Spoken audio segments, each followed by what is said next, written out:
Started off with a bit, now I got coin. I see where y'all going. Been poppin' since Web 1, hella hoes on Web 2. I was living a dream, now I'm on Web 3. And it is what it seems, topping the pyramid schemes, I'm telling you. I'll sell you a percentage on Nebula. Shout out to Vince, he'll set it up. Surfing on the web and I'm shooting at 3. I've been goated when I got my G. I'm an alien boy from a different planet, yeah. So I got my drink, I'm riding in the 1920s Model T Ford. Call her Era Lord. Call me Levi, playing on the keys, boy. And I'm about to put my gloves on.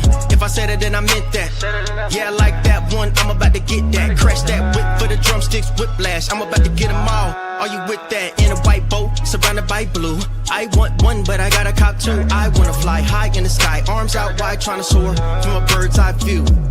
I'm on fire, Ricky, Bobby, cracking the pavement, Whitney, Bobby. I'm a Saki bomb, Hiroshima, Nagasaki. Bruce Wayne been a dog, and I keep it 101, cause I'm feeling kinda spotty. You sipping on some rock, and I'm sipping on octane. The only thing around my neck is the blockchain.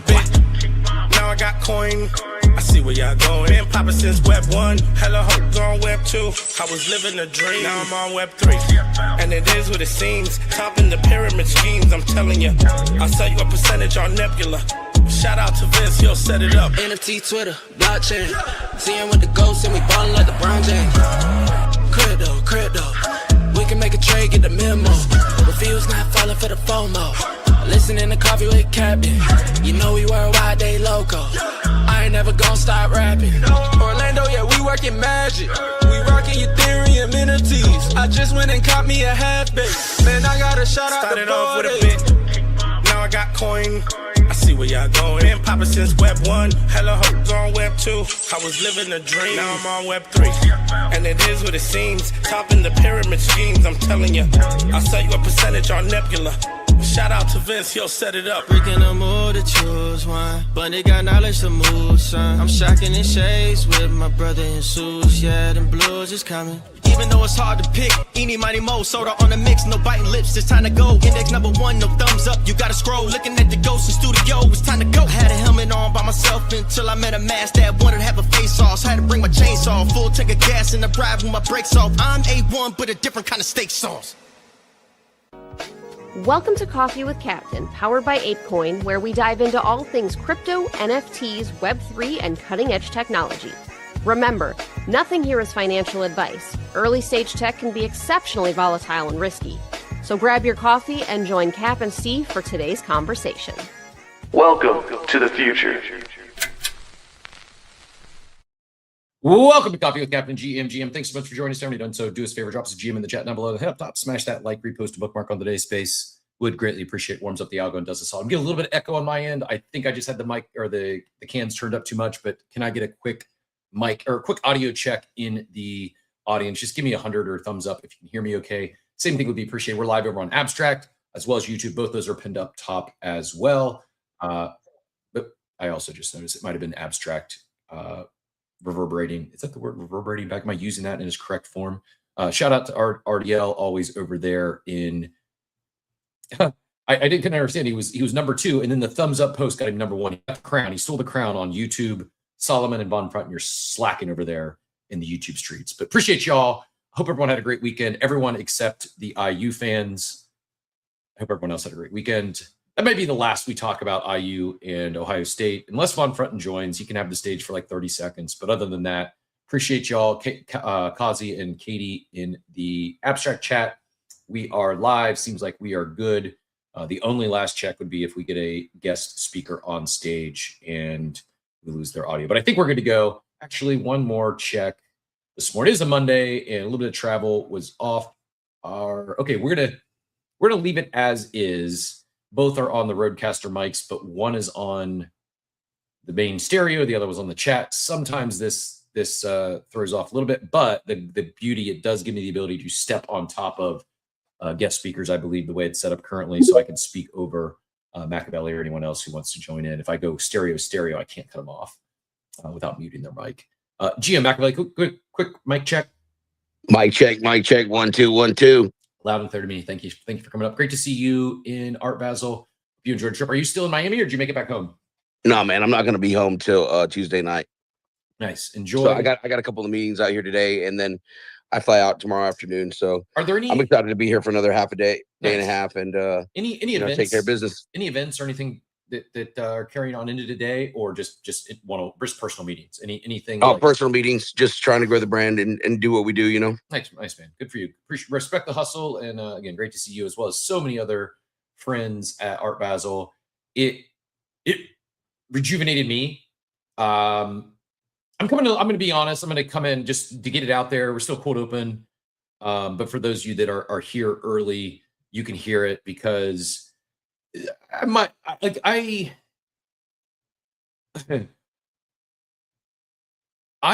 don't really care. I really truly don't. But I'm feeling a little for some reason I'm feeling a little spicy. So I might straw man the spicy side on this title I did to I'm engagement farming, little saucing things up here. Beeple versus burnt toast. We're carrying over a conversation we were having in the war room this morning. I don't want to spend the whole morning talking about Doodles and their mint. I do want to talk about Art Basel and Beeple and everything else going on. A lot of excitement, a lot of good stuff, a lot of exciting stuff. I just feel a little spicy, so I might give it a little extra unwarranted spice just to get it out of my system. We'll see. Coffee's only, we got one and a quarter coffees in me, so depending on how much we heat up, we may kind of lean into that conversation. It's not fun. I truly it's a free country. It's a free market. Anyone can make whatever they want and charge whatever they want on the blockchain. But I will commentate on the market and how I'm viewing things and how I think there is some potentially serious momentum coming out of Art Basel. I think it will benefit the space at large. Could benefit the space at large, but it's different. It's very, very, very different than 21, 22. I do not think, and I think for those that want to have success in this market, artists, builders, founders, pay attention to those that are having success, those that are getting motion. My GM post, which I took from the screenshot from Gucci, was Beeple searches all-time high. Maybe just the last 3 years. May not have hit all. Let me confirm my my timeline on this because I don't want to misspeak. Might have just been over the last 3 years. Might not have exceeded the actual Pico top. So all-time high since December 22. So potentially, I guess 21 during the $69 million sale probably went higher than this. But if we look at the last 3 years, it's off the charts. The chart is literally off the charts. Google only goes to 100% interest, and it topped there. So you can see December 22, 3 years ago, it was 50 to 25 interest. Couple peaks, then about 60, 65 maybe. Last time was, I'm not sure when that was. September maybe is that peak? No, what would have sent it? And then you see the Art Basel, off the chart. People searching Beeple on Google. These are normies. This is not Web3 degens aren't moving the Google needle. Not on something like Beeple. This is meaningful. And now I'm curious. I might have to go back and look at 21 following the $69 million sale. But my point being, it wasn't just Beeple. Beeple, if you missed it, was the talk of Art Basel. We hit it on Friday, so I'm not going to rehash the entire conversation. But his exhibit was incredible. He had these. I'll pull up so you can, those you watching in. I will pull up some images here. The buzz. I know you saw images. I know you probably saw some takes in the timeline. We talked about it on Friday. It's all of it, I think, is still not giving the full perspective of what was actually taking place on the ground at Art Basel. It was pretty amazing, Cap. I went and when we talk about a crowd, that was the only place besides where they were selling food inside the convention center. People had a crowd the entire time. People were rotating in and out to get towards the middle to take a picture. I saw one of those dogs take a poo. Yeah, you're getting a little, you're cutting in and out, but maybe take a lap. We'll see if we can get it working. Yes, it was a massive crowd. There was, and it wasn't just crypto degens. Most of the crowd was anywhere from 3 years old to 93 years old, I'm guessing. You know, but by point being, those young and old. And it wasn't just crypto degens hanging around trying to get a free NFT that they could then sell for 10 ETH. It was people, it was art enthusiasts. It was, you walk, it was like all the way like kind of in the back of the convention center. You'd walk, you'd get in, you'd walk through Art Basel. There might be like a couple of people at every other exhibit having a conversation, like a one-on-one conversation with the artist. At most, there might have been something experiential. I might say that word 17 times this episode, probably actually more like 69 times. It's not just art. I'm a firm believer. Experiential wins. As our world moves forward in the world of AI and people are chronically online, they're on their iPhones or their screens for 8 to 12 hours a day. When the e-commerce giants of the world, I don't know if you can hear me. I'm just getting the spinning. You might need to take a full lap. Yeah, I tried to add you, Machiavelli, just to show some full spinning. So probably leave, force close, maybe check your X for updates. Anyways, I'm a firm believer in experiential retail is going to win. Regular retail is dead, dying. You simply can't sell a widget and expect to compete with Amazon. You're going to lose. You can't be a startup, create a widget, and think you can beat Amazon unless you somehow lock down a patent and or IP and it's just unreplicatable. Otherwise, you're going to lose. You're going to lose to the e-commerce giants. It just is what it is. You have to give people a reason to come see you. You have to give people a reason to come buy your products, your goods, that they can have some sort of emotional attachment to. They're not just going to go out of their way to an inconvenient retail store to buy something that they could buy online for less and have today or tomorrow. Same thing with art. As the beauty of blockchain is great, like digital art is great. It's less friction to mint things, to create art, to buy, sell. The downside of that is there's less friction. It's much easier to create, buy, sync, to create 25,000 supply collections at a fraction of the friction, the overhead, and the lift that it would take to create 25,000 physical pieces. If you want to stand out, you got to do things differently. You got to have, I believe, this is the first, like, I don't know if I've had this conscious thought as it relates to art. I've been thinking I'm a retailer by trade my entire life, and I felt I had success retail because of this. I'm looking at a couple retail concepts to help them scale because they're in experiential retail. I think art, that was my biggest takeaway from Art Basel, is digital art is winning because it can be more experiential than physical art by itself. We finally reached this intersection where physical art, performative art, meets on-chain digital art, and it's incredible. It's just better than traditional art by itself. It's also better than just digital art by itself. Sorry, you NFT fanboys, or those of you that think PFP NFTs are going to change the world. Not with tired mechanics, but when you combine the two worlds, that's where we win. That's everything that Art Basel, my biggest takeaway to TLDR, the whole entire thing. You can't, like, physical art's dying.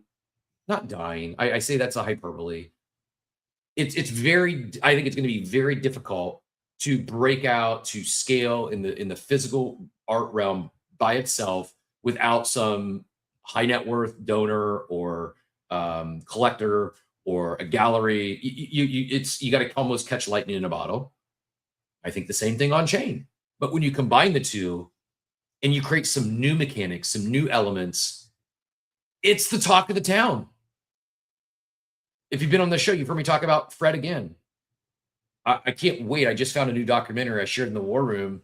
The title is Fred Again. It didn't go viral because of his music.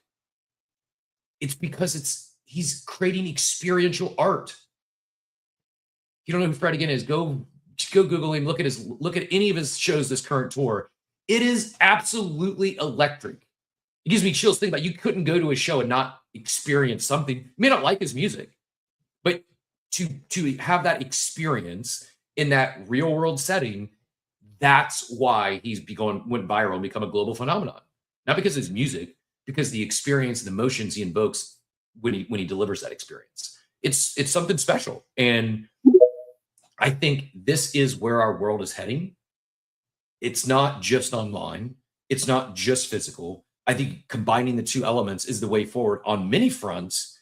And my aha moment, my biggest takeaway from Art Basel was, oh my goodness, it's happening with art, courtesy of Beeple, courtesy of this regular animals exhibit. Again, if you missed it, quick TLDR, then we'll go to our guest speakers here.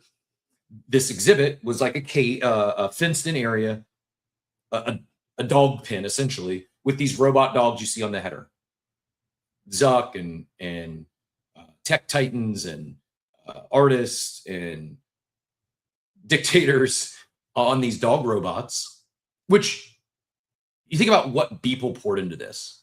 The masks themselves on these dogs are several $1,000s. The robots, I have no idea. But they weren't just moving around. They were AI powered. They were taking pictures of the audience, and then they were pooping NFTs or prints. The NFTs that they pooped out, here's a glimpse of some of them. Like, one of the robot dogs took this picture, made art out of it, and one of 256 people there got the thing they could redeem for an NFT, which you can see here on the screen. Current floor is 10.75 ETH, or equivalent of $33,000. Shout out to OpenSea flipping back to ETH instead of USD. I don't think there's a toggle. Maybe there is somewhere. I haven't seen it. I saw people complaining about why they went USD. I did see some USD prices. Now appears to be back to ETH. Maybe I'm just missing it. Maybe there's some setting on my end. But there was 256 NFTs. 183 have been claimed. I saw another take that this is going to be like the Lost Robbies. People will not claim all these. So it's probably not going to be 256. It's probably going to be less than that. And then some of them, They were giving them to children first, Cap. Yep. Like, literally, they gave it to a 1 year or 2 year old standing there with his parents, and they like put it at the bottom of the carriage and didn't like we left at the same time as those people. Yep. Hey, it was just sitting in the bottom of the baby carriage. Yep. Hey, just if you could be a favor, just let's stick with hands this morning. Just a lot I want to cover, and I do want to get through this. I know we're just getting out of cold open, but I want to get to Imlo, who won one of these, had a big sale, and I saw Von Futten propped up, so I got to give him the mic for at least 30 seconds, as I said. But big morning. A lot of not just Art Basel, a lot of other things took place or on the timeline, and we may. Let me just double check. Okay, cool. We're gonna do later this week. We had another guest, but it was not. Actually, I had two guests. One we did go ahead and reschedule for Friday, and another one we're gonna reschedule for another. Just not on the topic of necessarily Art Basel cool, very timely topics, just not coming off Art Basel week or the Doodles meant, and it would be a hard pivot. So if anyone showed up for the cryptic special guest I tweeted out yesterday, we will have them on. Just gonna I have a feeling today's topic of the day, news and trending topics, are going to take most of the show. And Diabolito says in the abstract chat, gonna burn some toast bridges. I see what you did there. Let's do this though. Imlo, GM, I know you were on the ground. I know you scored one of these NFTs. Am I? Feel free to disagree. I don't think you'll disagree with my take. Feel free to add to it. Oh yeah, X copy bubbles. We also have to talk about. We also have to talk about Jack Butcher and his receipts. Like, every single one of these was experiential, from three of the most acclaimed digital artists of all time. If you're an NFT artist and you're just minting digital art on blockchain and think you can run back a 21-22 playbook, maybe it'll work. I think you're going to have to need some cool mechanics. I would strongly encourage you to take a look at Xcopy, Jack Butcher, and Beeple and find a way to lean into experience. I know you can't do something physical. There's one Art Basel in Miami. There's several Art Basels a year. I'm not sure if it's inside info or known. It's probably not known publicly. So let me I'll say this, and then we'll go to Imlo. It was my first actual time attending Art Basel. I've been to Art Basel week 4 or 5 times. This is my first time actually going to the conference. Was fortunate I got hooked up with a VIP pass and actually have become friends with someone who's kind of leading Art Basel or is leading Art Basel.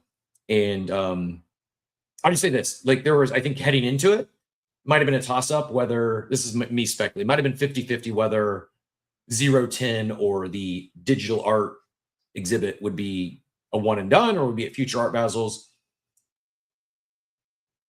I'm almost certain you will see 0110 at future Art Basel. Yeah, they're definitely going to repeat it. It was the most successful showing, maybe not in terms of financial, but in terms of getting crowds there or whatever. And like mainstream media. Machiavelli was saying, people literally were standing in line to see some of these booths, and like I don't know, people don't normally stand in line for art. No, not only that, yes, and yes, it was very like you could ask anyone who knew nothing about art, nothing about digital art, and just ask that walked through Art Basel, like what was the busiest section, what was the most popular section. I think 99 out of 100 would tell you 010. Like it wasn't even close. It was eye-opening how much attention and it wasn't just Beeple. Jack's session, Jack Butcher's receipts or self-checkout was buzzing the whole time. X copies bubbles, the washing machine was buzzing the whole time. The art blocks exhibit there was people there the whole time. Like did you see the Mario Klingman exhibit where you kneel down and the AI gods give you a prayer? Yep. I thought that was interesting. I think like people using technology in different ways and using like you said, different mechanics for distributing art. Jack selling literal receipts as the art piece is game changing in terms of like people are now realizing Art Basel, not that it's bullshit, but like the art industry in general, like can look at itself and laugh at certain aspects. Like sometimes you are buying fluff, sometimes you are just spending money on like the actual thing. And I don't know, Jack kind of turned that on its head. And like by kind of showing how much the booth cost and how much it would cost him to even break even, and then kind of crowdsourcing that and crowdfunding that from dollar by dollar, and like manning the booth himself. Warhol is not there manning his booth. Warhol doesn't have a booth. He has galleries that represent him because he's passed away many years ago, and his art is just hanging on the wall. That can't really compete with someone that's there and can literally talk to the people about the art that they made themselves. Like the artists, I would say the artists were the biggest champions of crypto this week in terms of Art Basel, and because they were there all day, every day. Like Beeple was literally inside that pin for the entire day. Jack Butcher was behind the cash register managing his storefront for the entire day. And like, I don't, you were in retail. Like, what do you think in terms of like retail, like sales? I think Jack crushed it. Dude, they earned an immense amount of respect for me. Not just if I've been in retail. I've worked booths at trade shows before. Nothing on the, like at CES, still nothing on the scale. It is exhaustive. Like I had a team that worked with me, but being on your feet, being on a show floor, and it's not just standing, you are interacting with other human beings. What was the time? It was 11 a.m. to what, 6? Yeah, but they showed up an hour early for previews, and you have to remember also, I think there were 2 VIP days before the regular even opened. So they've been on it for at least a week now. And probably, I would say like 10 to 7 at minimum every day. You're probably talking 9 hours a day, interacting with human beings nonstop, like virtually zero break. Except and they're also the single marketing funnel for that. Yes. They're the ones that were bringing in the people, so they had to also be on social media somehow. And responding to people and telling people to come when they weren't there. Like people like was literally replying to tweets or whatever when he wasn't inside the pit, which is crazy. It's like they deserve all the accolades, all the credit, because it is, and you know what, they probably didn't end there. You know, it's Art Basel week. They probably had dinners. They probably had work to do before and after. Like, I imagine they're absolutely exhausted, physically, mentally. Like, you could be the most I'm an extrovert.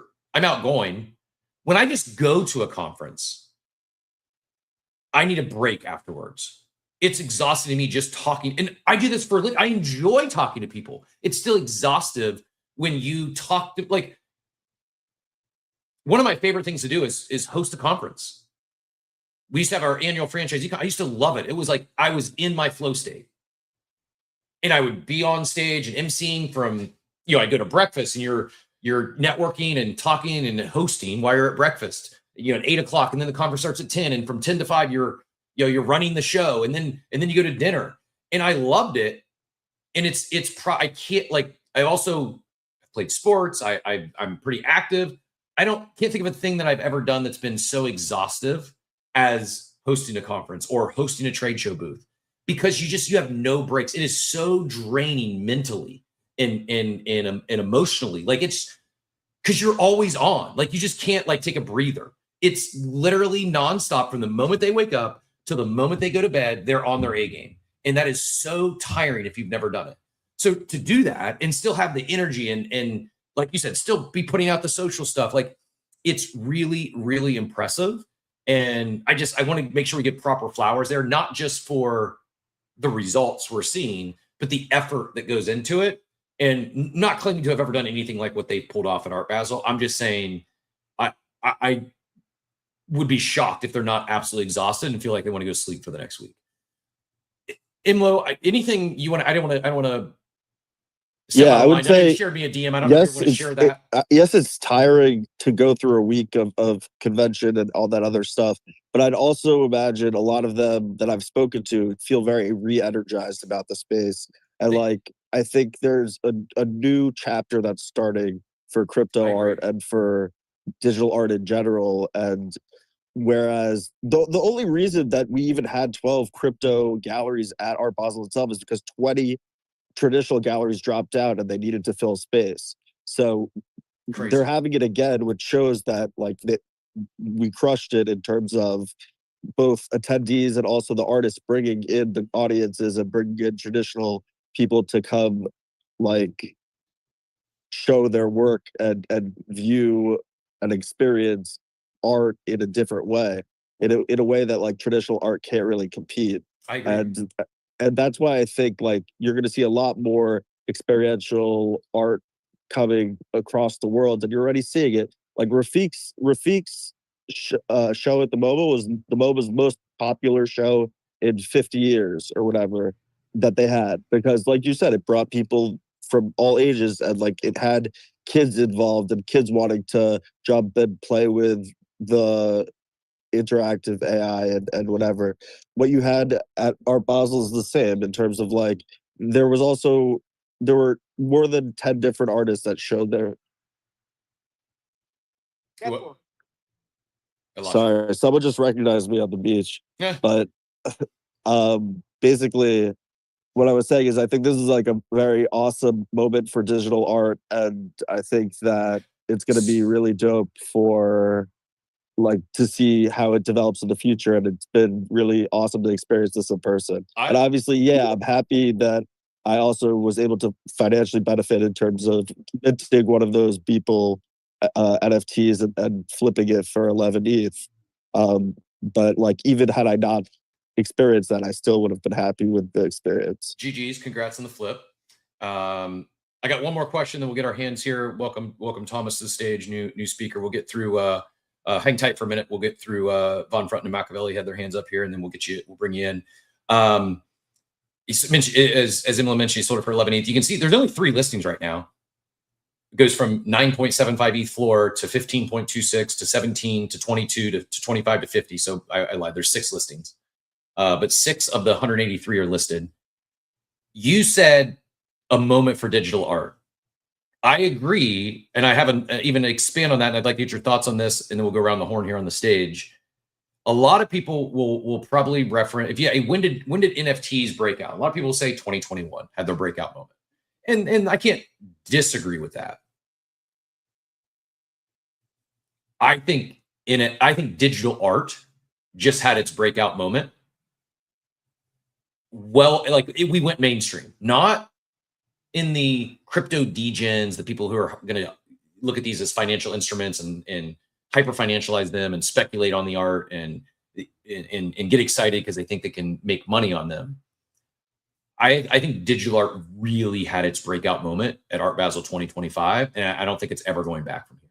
And this isn't about floor price. It's not just about calling it digital art instead of an NFT either. I don't know. I haven't put enough thought to how I can properly explain what I mean. But this wasn't a breakout moment for NFTs. We all know that the non-fungible token is what's selling on OpenSea or what's selling on chain. It's not just changing the verbiage from NFT to digital art. I think I think art on chain just grew up, matured a little bit, and we found real product market fit for digital art. Thoughts on that, Imlo, or feel free to like any other high level, like you mentioned, like we had a moment, like what do you, and we're heading into this new era, new meta. What do you think is next? What do you think this leads to? I mean, I think first off, the easiest, like low-hanging fruit would be to use NFTs as certificates of authenticity for all these galleries to just start stringing their art on chain in certain ways and transacting on chain because of all the different benefits that transacting on chain bring. The other thing though is that, like you said, experiential art is going to be at the forefront of a lot of different, like, not just experiences, but like just how art is presented in the future. And I think like not only did we just grow up, but like this just got our foot in the door. Now more can come through because they've opened up that space, if that makes sense. Like I think this is just the beginning in terms of this is just scratching the surface in terms of what can happen. This was dogs pooping in receipts, but at the same time, it got people's attention and made enough noise and all sold out and to a point where it was successful. And like in terms of Art Basel, fairs in general have been on a decline for the past 5 years. So the fact that this Art Basel had the best showing and whatever because of these cool experiences and because people actually showed up and made money at a fair as opposed to showing up and spending $200 and leaving with nothing is just a crazy phenomenon. People here have never heard of NFTs are now starting to look into digital art and starting to understand what like we're doing here. And I don't know. I think it, as we said on the last page, I think it went from like hype to substance. And obviously it needed some of this hype in order to bring some more substance. But while people were there watching the Beeple dog shit, they were also looking around at the other NFT exhibits that were there too and talking to people. And because we had a good showing that was there every single day, people ended up like staying and explaining to people at like, I don't know, I must have had conversations with like 100 different traditional people that didn't really understand the art when they first saw it and probably still didn't really understand it when they left. But like the conversations I had with them were very fascinating in terms of seeing what they see and looking at it through their eyes and not just like the hype that we see on Twitter. I agree. And I also think I'm gonna dance around a little bit here, but we'll come all the way back to it in the second part of this conversation when we contrast it to some other things. Is the artist being there, it wasn't just there that people could talk. It's like, to your point, it's yes, art is subjective, but being able to talk to the artist and understand the story, understand what they're doing, it's very powerful. Crazy that we're going to talk about comms and communication and crypto and Web3, but for the most part, we've really sucked at that piece over the last 3 to 5 years. Really, really bad. And I feel a lot of teams, a lot of founders are just not getting it. They keep beating their head against the wall or understanding why am I getting FUD here? Because people want to hear the story. People want to know. People want to talk to you. They don't just want to see you pop up and say, "Oh, I'm selling this new thing. Come buy it." Why? Like, give us a reason to get emotionally attached to it. Give us a reason to want to buy it other than, "Oh, I could mint this thing. I might be able to sell it for more later," or "I'm going to mint this piece of art." I don't think there's many people, those aren't here already in your communities. I'm not singling anyone out. There will be a direct comparable here later or something. It's a layup to contrast because it is a contrast. like it or love it or hate it or indifferent. It's a real contrast. Some of the mints we've seen on chain as opposed to the digital art moment and how these artists are having success at Art Basel and beyond. But let's do this. I want to get Von Frutton in here, who we lost. He was very patient. Then we lost him, and now he's connecting. And I'm getting the spinny circle. Despite his PFP, I will we'll see if we can go to him in a sec. But I'm still getting the spinnies. Von Frutton, if you're up and can hear me, go ahead. If not, we will go to Machiavelli and then Joey and then Thomas. Von Frutton, are you connected by chance? I think we're getting. I think we're just getting spinnies. X is being finicky once again. Surprise, surprise. Maybe we should blame the EU. Maybe we should blame Elon. I don't really know, but curveballs. We're gonna do one more take here. See if we can get. Hey, we got him connected this time. Von Frutton, GM. I would say take it whichever direction you like. Take it whichever direction you like, except for one in particular direction. It's exactly the direction I'm going to take it, but I'll only give you 30 seconds. Fair. We talk about a lack of storytelling. We talk about experiential art. Let me tell you a story about some art that I experienced on Saturday evening when the Windiana Hoosiers toppled the Buckeyes of Ohio State to claim the Big Ten championship, the #1 ranking in the college football playoffs, and the all but certain Heisman Mendoza era loading in Bloomington, Indiana. It was an amazing night. It was an experience. It made you feel something. It had nothing to do with NFTs, but damn it, what a time to be alive. Congratulations. Well said. Good story. And yeah, I'm still disappointed. I got no shit talking text except for my brother-in-law or ex-brother-in-law who sent me the big Hoosiers GM. We had some little banter the following morning after I woke up. But it was you got to hand it to Indiana. They played an incredible game. Ohio State seemingly went through the motions, didn't want to. I don't know. It was an embarrassingly coached performance, in my opinion. Unless you want to take the angle, like I know there's some Buckeye fanboy. Oh, they did it on purpose. They didn't want to show anything. They wanted to play tight. Maybe, or Ryan Day just gets tight in big games. And I know he won last year. I know, but it's just. And you got to replace the kicker, man. Like you got another kicker on the squad who's better, and this kicker is maybe arguably one of the worst kickers of all time. And as far as clutch kicks goes, I don't know if he's made one big clutch kick, and he's missed every single one that I can remember. Sorry, I'll end my rant, but get rid of the kicker. You've got someone on the team who's sitting on the bench that's better than him. Now immediately, the guy kicks in the playoffs, and yeah, I don't know. It was an embarrassing performance from Ohio State, but. You got to give credits to Indiana. Played a great game and exactly how they should have. So I hope they meet again in the finals. It'll be a fun rematch. And if they do, and we see different Ohio State, I guess you could put some merit in playing the game plan and how they did. I thought Indiana was really going to regret the first 2 field goals, and turns out they're exactly what they needed because Ohio State was clinched up the entire game, and it's also why I'm not a college football coach. But anything to add to that, Von Frutton, or anything else, and then we'll go to Machiavelli and then Joey and then Thomas. Oh no, there's some ugly ball on both sides. Our offensive line disappeared for most of the game, and Mendoza was under a ton of pressure, and we were only getting like 3 yards of rushing. So it was a defense standoff both ways, but.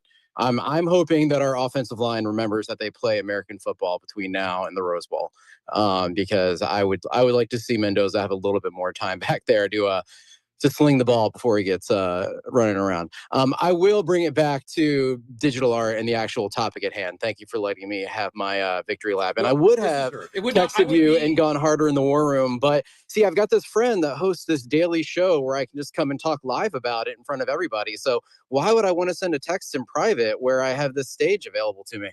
I would be disappointed if you didn't come up and take your victory lap this morning. It's well deserved, and they were the better team. They played the better football with an inferiorly talented team. It is what it is. Look at their recruits. I saw actually a post this morning that had the basically all the 5 stars, all the 4 stars, all the 3 stars, and compared Ohio State's roster to Indiana's. It's mind blowing how far superior how much more talent Ohio State has, and Indiana.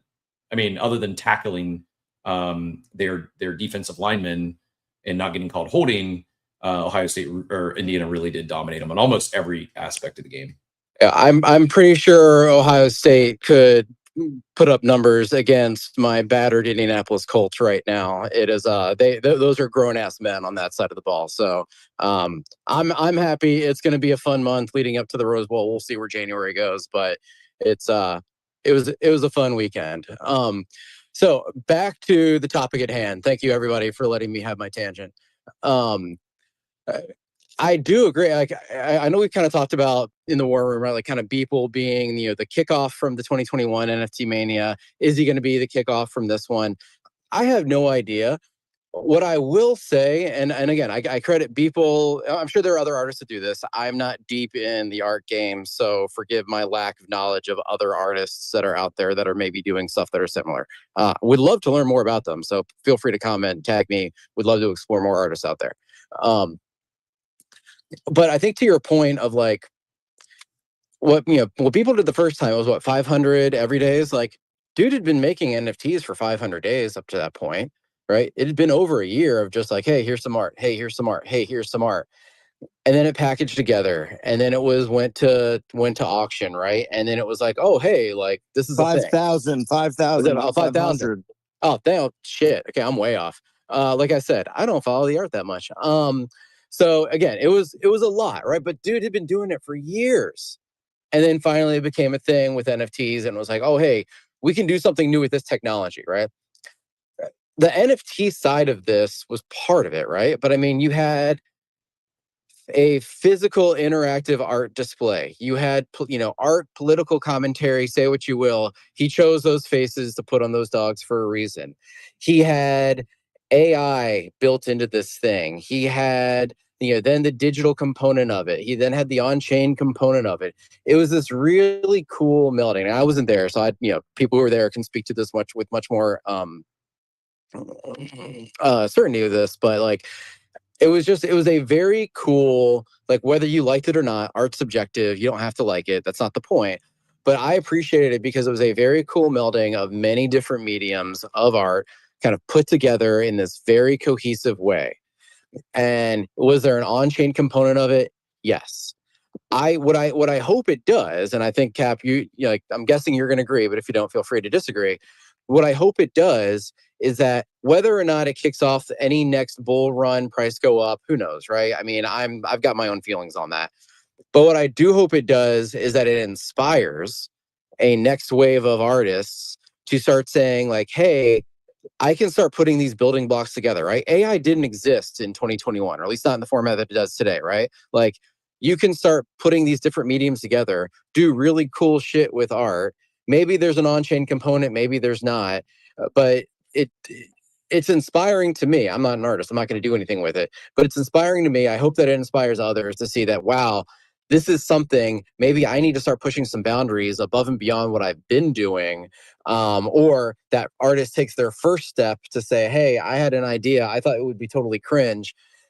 Seems like the people like this kind of stuff. Let me go and make some art now. That's the part that gets me excited about all this. Whether or not it does anything for our market, whether or not any of my JPEGs go up, down, or sideways, I think it's just kind of cool to see creativity in this way, and credit to people again for kind of kicking it off in our little corner of the internet.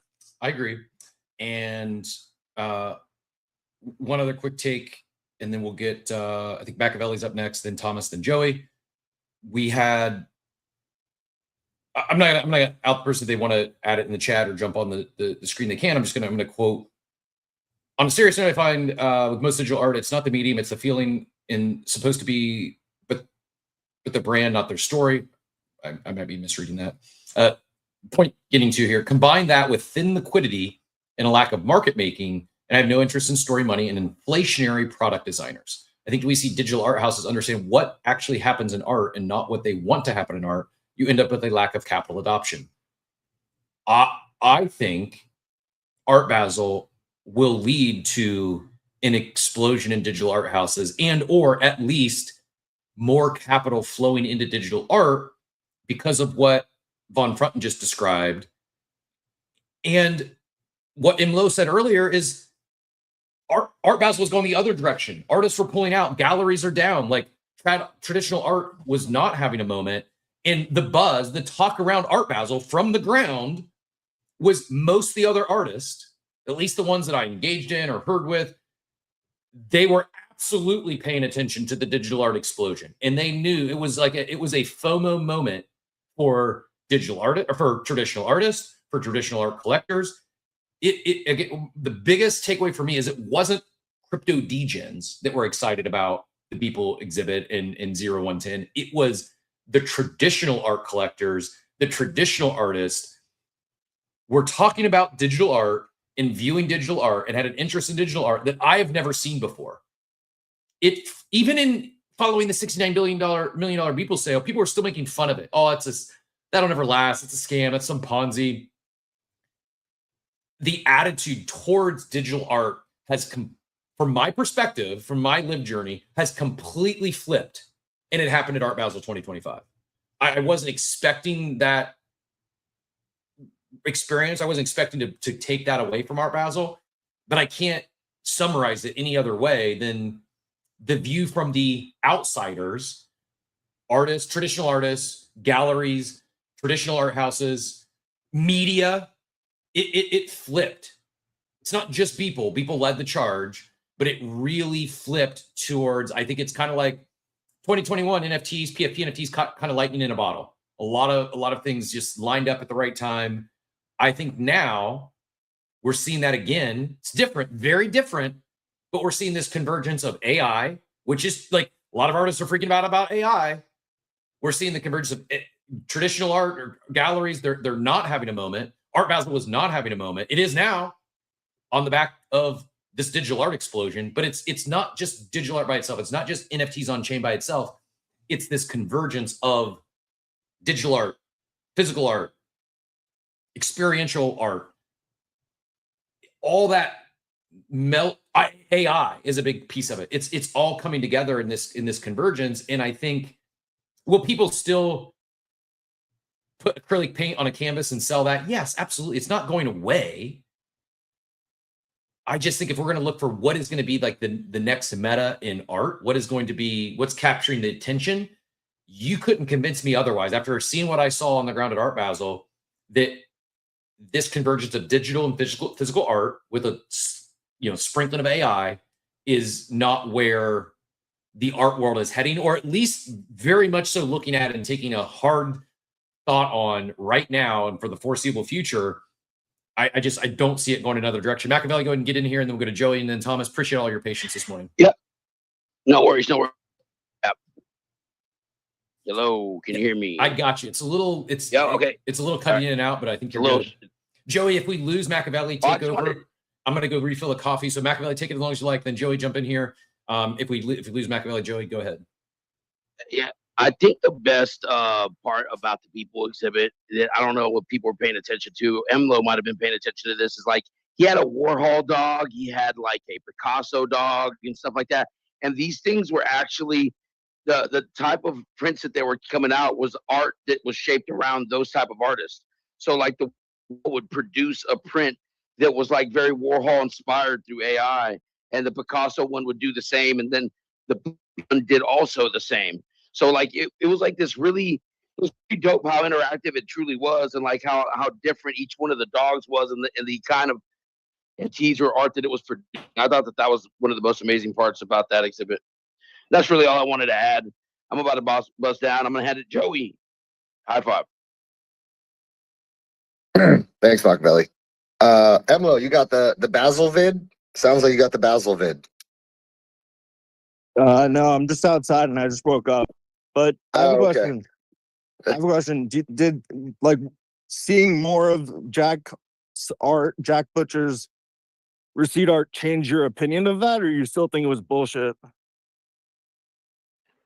I mean,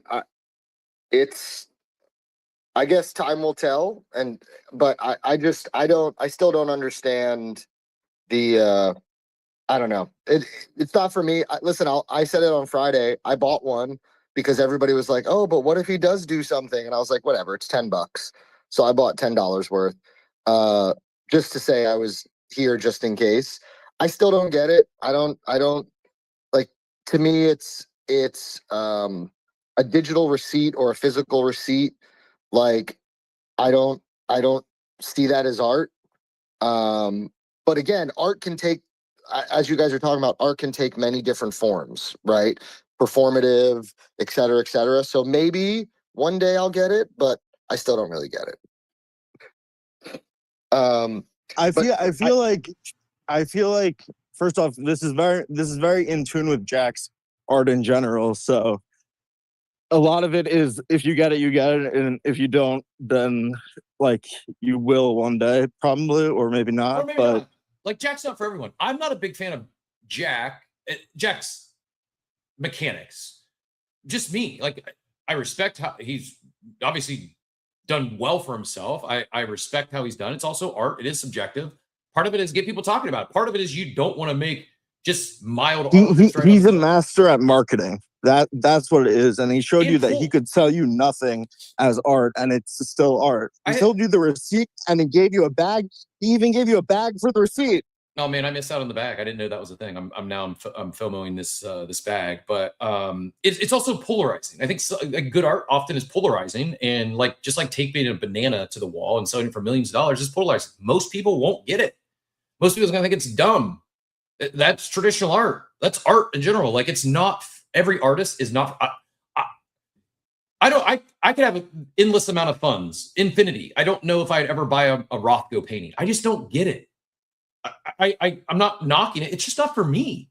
But it doesn't mean that other people don't value and appreciate it. So it's like the one thing I did get, and I minted one online. I minted one in person. It was $1. I spent more.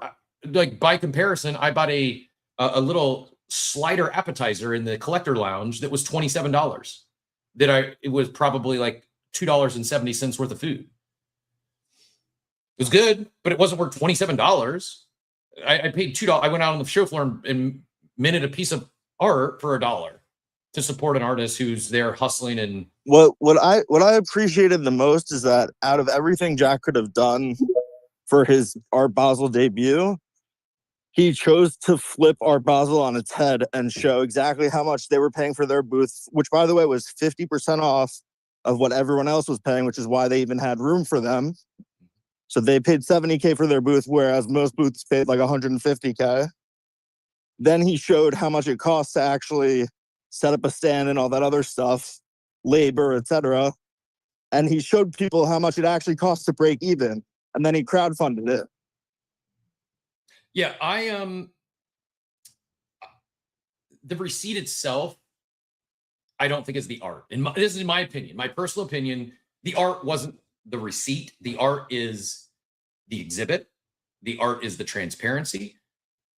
A lot of people probably have no idea how much it costs to have an Art Basel booth. The interaction, like I think there's a lot there. Now, if these were, I don't know, if each of the receipt costs 1 Solana, I'm out. I have zero interest in that. But for $1, I'll throw a buck at something. It's, I don't know the last time I bought anything in a retail store and they spin around the lap of the iPad, I don't tip at least $1. So for me, my $1 purchase of a receipt was my way to tip Jack and Jahil, how do you say his name? Jaleel. My $2 was probably, it's like, I wouldn't even say this out loud. Like, it's embarrassing that I only tipped Jaleel and Jack $1 each. Because I tipped my barista more than that this morning for a freaking cup of coffee. It wasn't art. They didn't hustle. They weren't working the Art Basel booth and grinding their face off for 11 hours a day for an entire week, plus all the prep work that went into it. Like, I think there's sometimes like effort matters. And yeah, you could have got the thing for now. And I saw Joe jumped up. I do want to get Joe's take on this. Joe, if you got a heart out, give me a wave. Otherwise, Thomas has been super patient. We'll get him in here next. But I actually never got to ask my question because Emma asked me about Jack Butcher. So we'll go Joey, Thomas, Joe, Warp Joe. Super quick question. Hold on. I just want to show this on topic. There is the other side of it. Joey, you're not alone. This is a tweet from 6529. Says, oh no, big NFT tricked Art Basel visitor to buying conceptual art NFT. Oh no, was it a $200K he was going to use for his down payment himself? Even worse, he could have bought $37 of croissants with this. This is an actual review, someone or a article that they reference The terminals that beckon visitors to tap their cards and pay any amount, receiving a printed receipt whose length is proportional to their payment and comes with an NFT companion. A ticker above the counter tracks the lucre from an initial value of negative 75,000. Butcher's stated investment in the piece. When I informed a man who forked over $37 for a rather short receipt that he could have bought several pasties at a nearby cafe with that money, he looked at me like I was the ignorant one, like I was the one who missed the point. I have purchased an original artwork, he told me. Go ahead, Joey. That's funny. What pastelitos or pasties? I don't know. Because that sounds like he meant to say like he was saying pastelitos. I know we're out of the cold open. The delicious bakery treats. I know we're out of the cold open. I got to go here since you're on the stage. Blame Joe, everyone. If you don't want to hear this, I had some incredible Venezuelan food this weekend beyond my tostones that I'm a big fan of. Tostones. I had how do you pronounce the breakfast? Like a donut that's made with the flour and some plantains and cheese on them. What's the word? I'm drawing a blank now. I knew it, but I'm drawing a blank. Mendoca. Yes. Go ahead. Sorry, I digress. Yeah. No. So I came up because I want to just ask a quick question. So this, you guys are all talking about Beeple and Jack Butcher and this digital art and et cetera, et cetera. My question to you guys is what needs to happen for the next 3, 6, 12 months that this doesn't just become like a fleeting moment. It's all great. It's all fine and great now. Like people won these Beeple NFTs. They're selling them for $30,000. And right, like we're saying digital art had this moment. How does this continue? Because there's not another Basel next month, right? So like, what needs to happen? Great question. I don't know all the answers, but you're right. There needs to be some sort of continuation on. My take, and I'm curious to hear everyone else. We'll go Thomas and then Joe, and then we also have Creatress Art joined us as well. My take is other digital artists should lean into this moment, and what can they do to combine the physical, digital, experiential world of art and lean into this. I also think it does matter. Lower supply, lower cost, let people collect, experience the thing without having to fork over, forget tens of thousands of dollars. I don't think we're in a market. A lot of people, especially people that aren't here, want to be paying hundreds of dollars even for digital art. That's a big ask. Unless, to the earlier point, these digital art houses and we start seeing a wave of trad art collectors and art houses coming into this space to increase the net new buyers.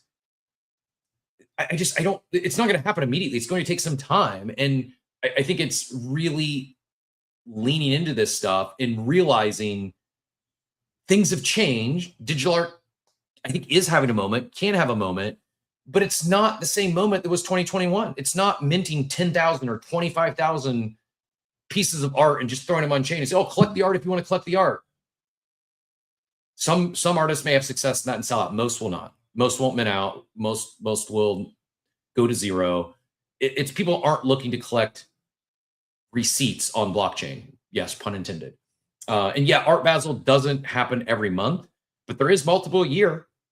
There is Art Basel in March in Hong Kong. The OG one in Basel is in Switzerland in June. I may actually go to that one now due to my friend that's running the show. They also have Art Basel Paris, which I heard is a great one if you like more of the I don't know how to say this, like bougie art, more traditional art, more luxury, classic art, I guess. And then obviously Miami Beach. They also have the new one that is happening in Dubai, which my friend, it's her project. Like Qatar.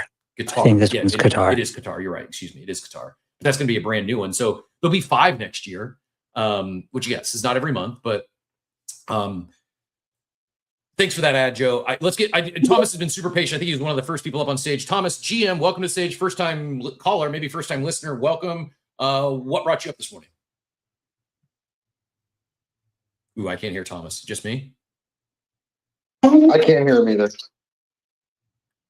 Thomas, I see you're off mute, but I'm not getting any audio on your end. No, I don't. I can't hear either. Yeah. Thomas, if you can hear us in the audience, take a quick lap, leave the space, force close X, and come back. It's just X has been a little finicky. Joe, go ahead and take it. GM, sir, appreciate you jumping up. Okay, so what's up? So when I say capital adoption and market makers, you have to have the ability to exit your position if you're a traditional art buyer, because the reason you're buying a piece of art isn't because you like it, it's to store capital in it. And like, that's something nobody likes to admit, but doing what I do and talking to who I talk to, they're very leery of sticking their money into things that are still so extremely speculative that everybody looks at it here and they go resales, or look at what's happening on the secondary. But it's more important what happens in 10 years when you're playing cross-border arbitrage and you need to exit your position and you need to make sure that there's that capital there. So until you have consistent type of way to exit these positions, you're going to be limited in the amount and type of capital that you can bring into it. And that's how come I always giggle when people are like, oh, I'm going to, fucking damn, right? The digital art movement. I'm going to go get it adopted by Bowers, right? I mean, like, I literally have a membership to Bowers. Like, that's not what they're going to show you. So you need to have this adoption of a traditional type of a buyer, because why they're buying that, they'll go out and they'll use their connections to get it wherever they need to get it, not because they want it to be seen, but because it makes economical sense to them to market make those assets, but also because the museums kick back to them an exhibition fee, which then offsets their security premiums on insurance, et cetera, spend. So that's just how it works. It's not pretty, but that's how it works. I agree. It makes sense to me. Would you agree that we might be starting to see the beginnings of that, with now that Beeple has some years of history, his original pieces, there is liquidity there, and he's proven he's not some, fly by night or flash in the pan type artist, that he's actually there, or like the 6529s of the world. And I know that that's not the type of market maker you're necessarily referencing, but is there a path to where like this last week leads to more trad art market makers starting to collect digital art of select artists where supply is low because they can now see that? I think what you have to understand is what happened with Beeple, right? Because right now we're still buying brands, not stories. So you had a bunch of VCs that had pumped capital in 2019, 2020 into crypto or, Web3 stuff, and they weren't getting adoption, right? So they found Beeple, and Beeple, the sale was an arranged sale. Now, Beeple still controls 5,000 every days. He's been working with the buyer to do something with that, and they've been trying to figure out what to do with that. But the only way that investment becomes viable is if he continues to have things out in the market that at least titillate and drive some sort of attention, because what they're hoping is that there's not going to be another 10K NFT boom, and none of them are doing tokens. So this is the next thing to try to do something. So, I mean, he's a brand, but he's one of the few brands. But you don't want to buy a brand when you're storing capital, because then you're entirely dependent on the thing that's attractive about buying a Picasso for $60 million over a Beeple is Picasso's offended everybody he's going to offend. He's dead now. That's right? interesting, Jake. Yeah. When you put $60 million into somebody who's alive, and then maybe something happens, now I'm out $60 million. Kind of the punk thesis, right? Yeah. Where they're not doing it. It's just it is what it is. There's no brand. Executional risk anymore. Yep. And So- you have market makers, right? Like Punk's OTC is, I mean, maybe not the same realm of a market maker, but this exists. Like what you're describing does exist in the Punk collection, right? Yeah. Now the problem with punks is that you still have, 400 of them with Yuga. You don't like to see a ton of, if you're talking about traditional art, right? Like on that, is there an analog? Is there anything in traditional art where there's let's just say not even 10,000, but thousands of pieces of a traditional artist where one collector holds, say, 4% or 5% of the collection? Does that exist? Is there even a comparable? I mean, yeah, you could say that the Vatican owns most of the Raphaels, but that's the Vatican. They're never going to sell those. That's fair. But the favorite painter of the Vatican has always been Raphael. And so really, if you can get your hands on a Raphael, you have somebody you can dump it into. Like it's not the attractive way, but like it's literally true. If you can verify it's a Raphael, the Vatican will buy it from you. I learned something new today. Appreciate you as always. And I'll let you go back to doing your show unless you guys have any questions. There might be some questions for you. You got a lot of fans in the chat. Teacher Katie over in Abstract says, "Ooh, Joe's on stage. Always love to hear what he has to say." I do as well. Talk later, buddy. Thanks. Have buddy. a good one. You as well. Thomas, let's do a quick mic check, see if we got it working this time. I did get an update from Blue Panther. Says there's an Android app, has a new update like the base app, switched to the base one, and the new one is snappy, fast, but still with less functions, which I did. So GM from Poland. So welcome. I hope that you hear me right now. Loud and clear. Thanks for battling through whatever X issues we got. What brought you up this morning, Thomas? Yeah, so probably I'm one of the few people in Poland who is promoting digital art for many years. This year I wasn't in Miami during Art Basel. I regret it because I've seen this all movies from Beeple and other my favorite artists like Rafi Kanadol. So I think that the next step which can happen to promote digital art in a wider perspective is, for example, opening of Dataland Museum in Los Angeles, which will be provided by Rafi Kanadol in first quarter of 26. So I hope that it will bring some attention to digital art. And what can I add? We have to do our job. We have to promote it, show great creativity of artists.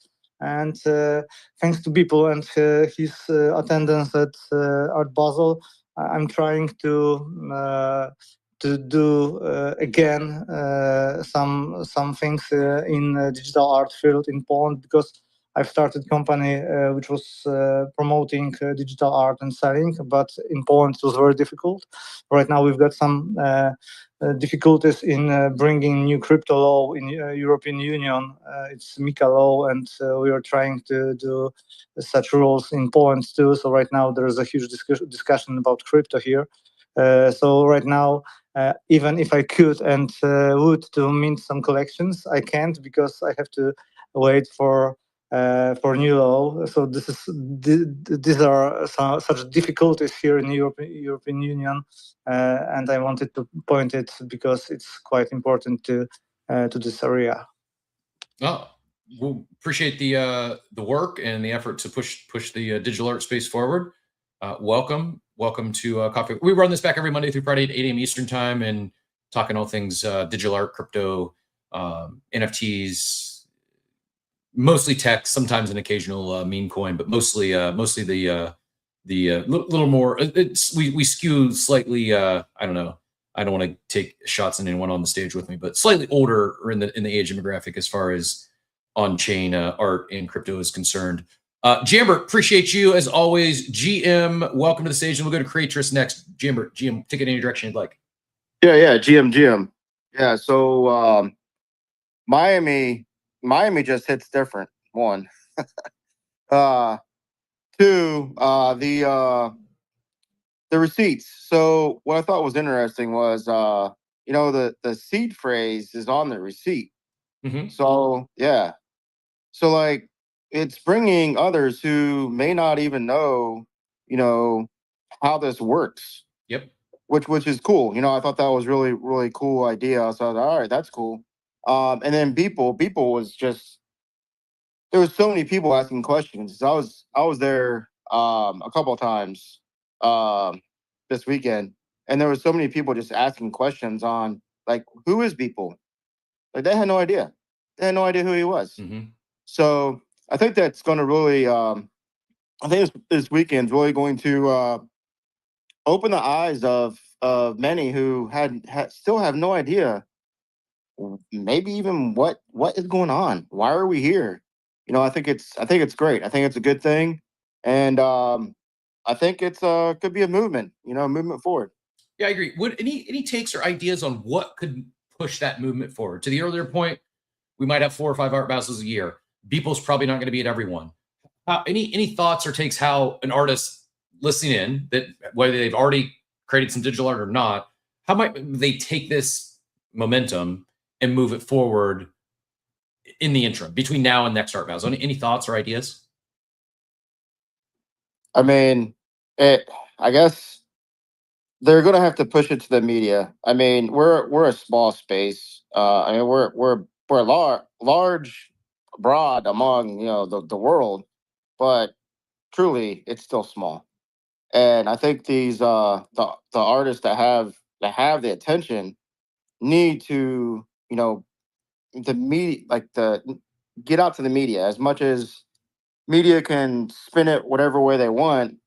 It just needs more attention to the people who don't know. Yeah. I think awareness is big. I think it's going to be, in my opinion, a collective effort. I don't expect any one artist, not even Beeple, No, X, true. or X, True. or X Copy, or Jack, or anyone else. I think it's a collective effort, and why I'm so passionate about at least pay attention to what's happening. I'm not. Maybe it doesn't stick. Maybe it's a fleeting moment. And we never talk about this again. I don't think that'll be the case, but it clearly worked. I don't think you can put the toothpaste back in the tube. I agree, and it But clearly worked. It clearly captured attention. Lean on into that though, like not just them, not just like people and X Copy and Jack, like we like us who's here need to be more get more collabs together. We're all kind of I think it's coming. Like other side is kind of bringing communities together, but we're all here. I mean, we all kind of have the same common interests. I think that's a big thing. I agree. 2 quick thoughts from the chat, and then we're gonna go creators. We're gonna keep fishing in here. We're bringing out all the coffee with Captain OGs today, and then we'll go back to Joey. One comment from Oxy in the war room that I couldn't agree more, but it is what it is. And I hope you don't mind me quoting this. He says it's funny how we're dependent on things happening consistently to hold up value. The brain rot, quote unquote, brain rot culture that is integrated into digital art is so funny to me. I agree. I also can't imagine how frustrating that might be for artists, digital and non-digital artists. It's also the world we're living in. It's like adapt or die. I'm not trying to be like cold or I'm not even pushing back on it. It's just I agree with you. It is kind of funny how we're talking art and things that, as Warp Joe was just talking about, traditional art collectors look in decades, not months, or let alone days or hours or weeks. And I just think our society is. By the way, this is not the start of digital art. Like digital art's been called new media. They've sold it as like, I mean, in the past you can either do things like print digital pieces, or you can give the files over with a display or whatever. NFTs just make it easier to transact and more transparent. The reason why traditional art doesn't usually love NFTs is because it makes things transparent. And in the traditional art market, some things are a little bit shady. Ooh. Warp Joe, I don't know if you can get back up and answer that one. I would really genuinely love your take on the reason some traditional artists and maybe collectors don't like NFTs or digital art or blockchain technology. is because of the transparency that it brings into the space. And I actually think that was my takeaway from Jack Butcher. That was better said than I could have, Imlo. I think part of Jack's exhibition, part of Jack's art was doing exactly that, was showing, oh, you want to be an artist? You want to exhibit at Art Basel? It's going to cost you 70 bands. It's a lot of money. Like, most people don't realize that. And then the other lack of transparency, I think, is sometimes in the collector side. Like Joe mentioned, I was under the impression that the $69 million Beeple was a predetermined transaction. That was my take. I didn't know that for a fact, but that I believe, well, this didn't just happen. That was the known outcome before it ever went to auction, was my understanding. Just like I think the banana being taped to the wall was probably a known outcome before it ever went to auction. There's a lot of backroom deals, is my understanding. I'm not a traditional art collector. I've never ran a gallery. This is just my perception as an ignorant outsider. But my perception is traditional art does lack a lot of transparency with intent. That's part of the, I almost said Ponzi. It's not a Ponzi. That's part of the game, is some of these things are, there's levers that are pulled without everyone knowing the handshake deals that take place behind the scenes. Creators, I know you've been super patient. I do want to get Joe in here to respond, so just invoking back up on stage, and I promise you're on. No, I'll wait. No, go ahead. Cool. Take it. Let's keep. I invoked you. Curious your thoughts on the specifically. Is there been this pushback from traditional artists and art houses and collectors going on chain due to the transparency it exposes? Any merit in that? I mean, so Mike and I have talked about this, but I don't think that that's the reason. Okay. First of all, you can obfuscate anything on chain. I think that transparency on chain is misunderstood. Some of the most obfuscated transactions happen in front of our face on Solana. I think if you're thinking what you're seeing on Etherscan is what's happening on chain, you're not understanding what Etherscan is as a product. Etherscan is made by BlockScan, like all scan products are. If you're not using BlockScan because your chain can't afford it, it costs $1 million a year for your SaaS, then you're going to be using Block Scout or one of the other cheaper explorers. We all know those chains. We stay away from them. So BlockScan is a defining company. They just simply take things that they see happening and they assign a default value to them. So that means that 1 through 10, and this is like to simplify it, they may take 10 things and define those as a mint. They may take 10 things and define those as a transfer. They may take 25 things and define it as something else. That doesn't mean that's what's actually happening. Unless you're holding the validator and then you're going line by line through the contracts and the codes and you're building in your own customized definitions, you're not actually seeing what happens on chain. You're seeing what BlockScan has defined as what's happening on chain. And it is extremely easy to obfuscate transactions and data on chain. We do it all the time. Do you think that many, like your average traditional artist, understands that though? I don't think they do, but if they're working with somebody who's trying to get them money, they should. And a traditional art. Joe, what I was referring to here was also with regards to art, how art fairs work, and with regards to art fairs being like not as transparent to those that are not as seasoned as others, which is why Jack's talking in the context of Jack Butcher's exhibition, which literally just showed the price and the art was the receipt. Sure. Just talking in that context. Yeah. So in the transparency of where the money's going, say at the level to the artist or whatever, who gets the break to the, who's taking a rip off the top from the gallery, who's doing this, who's doing that. But like what people have to understand is that like traditional artists are paying the gallery to do the job they don't want to have to do. And that's like maintaining your customer base. And like the gallery, if they're good at what they do, and look, I don't like galleries. We built our entire system to try to move them to the side and make them less prominent in the system. But like you need to bring capital to the work and you need to build bridges between the art, where it's stored, and who has the money and who's insuring it. And like what crypto allows you to do is to do even more obfuscation with capital than traditional. Because if I'm buying something for $1 million, I still have to go use traditional banking unless I'm using crypto. And the traditional banking is going to send that money, and I'm going to file a FINRA with, the bank's going to file FINRA on me, and all these things are going to happen. And traditional money doesn't like that, right? So, like, how do you help them stay off the radar? Because what hard money's trying to do with art specifically is literally play jurisdictional arbitrage. And what that means is, how can I pick the best locations to experience a tax event? Or how can I pick the best locations to hide my capital? And that's what art lets you do. Now, the more transparent you are with that, the less attractive it is, because nobody who's trying to change their rubles into dollars or euros via a painting wants that to be seen. Does that make sense or no? Yeah, 100%.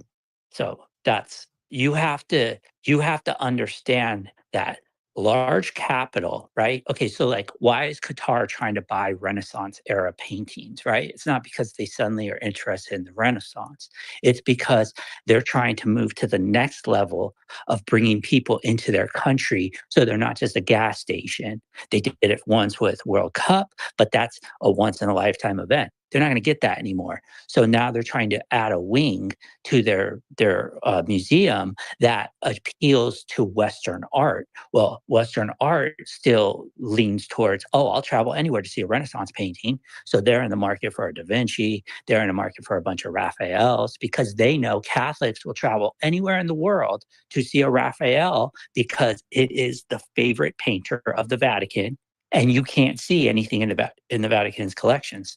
So, like, everybody's working a different angle, but the people who are buying art to store their capital in it don't want their capital seen by the very forces that are trying to see that capital, which is why they're choosing to buy it with art. Because I can roll it up in a tube, and I can get onto a plane, and I can fly it across a border, or I can put it onto a boat, or I can drive it in a car, and I've just changed money faster than I can with gold. And the only place I can also do that is in crypto, but I still have to off-ramp that in crypto, which is a different complication, not so much so with art. Anyways. Yeah, great take. Really appreciate the conversation today. Enjoying it very much. I'm feeling smarter already. Oh, can I just say my punk thing that I didn't say really quick? Please, yeah. Short term, V2s, long term, V1s. Ooh. Because I think right now people still buy V2s because I have a associated V1. with them. I have a V1. I agree with you, Joe. I want a V1. Yeah, because I think right now people still buy V2s because of who's associated with V2s. I think in 20 years, you want the story, and the story is the screwed up contract. I agree. That's just my opinion. I have had my eyes on V1s. I will buy a V1 before I buy a V2, not just because they're less expensive. And I'm not trying to insult Adam because he has a nice punk, but I just think the V1's still the play. Adam probably has a handful of V1s too, I'm guessing. But probably. But anyways, I'll shut up now. Thanks. Let's go. We're gonna bring Kratos in here and then Adam next. I will say this quick PSA. I don't have any ETH in a hot wallet, or at least not 0.2 right now. Oh, I will say this, Alpha. Hopefully, someone in the worm already hit it. But the Flogs just revealed, getting some mixed reviews. I will say this. There's a 1 of 1 that it may have sold already, but it was listed basically right at the floor, just above it. So if you're in the NFT flipping game or a Flog fan, you might be able to go pick. There's 55 1 of 1s in the collection. The rest look pretty common-ish. Like the traits, the layering of the traits there's not like really many rare traits. They're all pretty equal. Like there's like the same amount basically of the different, like backgrounds or skin, like the skin, the light green, orange, OG, dark green, blue, they all have basically 1,100, give or take. There's not a lot of quote unquote rarity baked into the collection. Like the backgrounds are all 915 to 919. So there's not much rarity other than the 1 of 1s. I think if the collection holds and has success, I think it's probably the one-on-ones that are the grails, and you might be able to find some that are just at floor right now. So good luck. That's my freebie for the day. Creatress, appreciate your patience. Thanks so much for joining us today. I think first time on stage, welcome. And what brought you up this morning? GM. Yeah, no worries.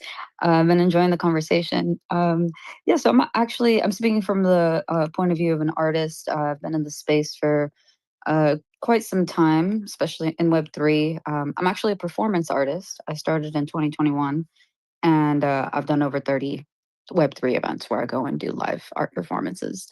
So I'm uniquely interested in this, the Jack Butcher and the Beeple artworks that they showed. I wanted to mention that I think of this as performance art. So I'm really embracing it, and I love what they did. And I think, pretty much all artists are now thinking, or maybe not all, but anyone who's paying attention and cares about this stuff and is an artist is wondering, what can I bring, right? And while I think that's a worthwhile question, I think it's important to remember that both Jack and Beeple have been doing some sort of or some version of this performance art for some time, not just in Web3, but even before.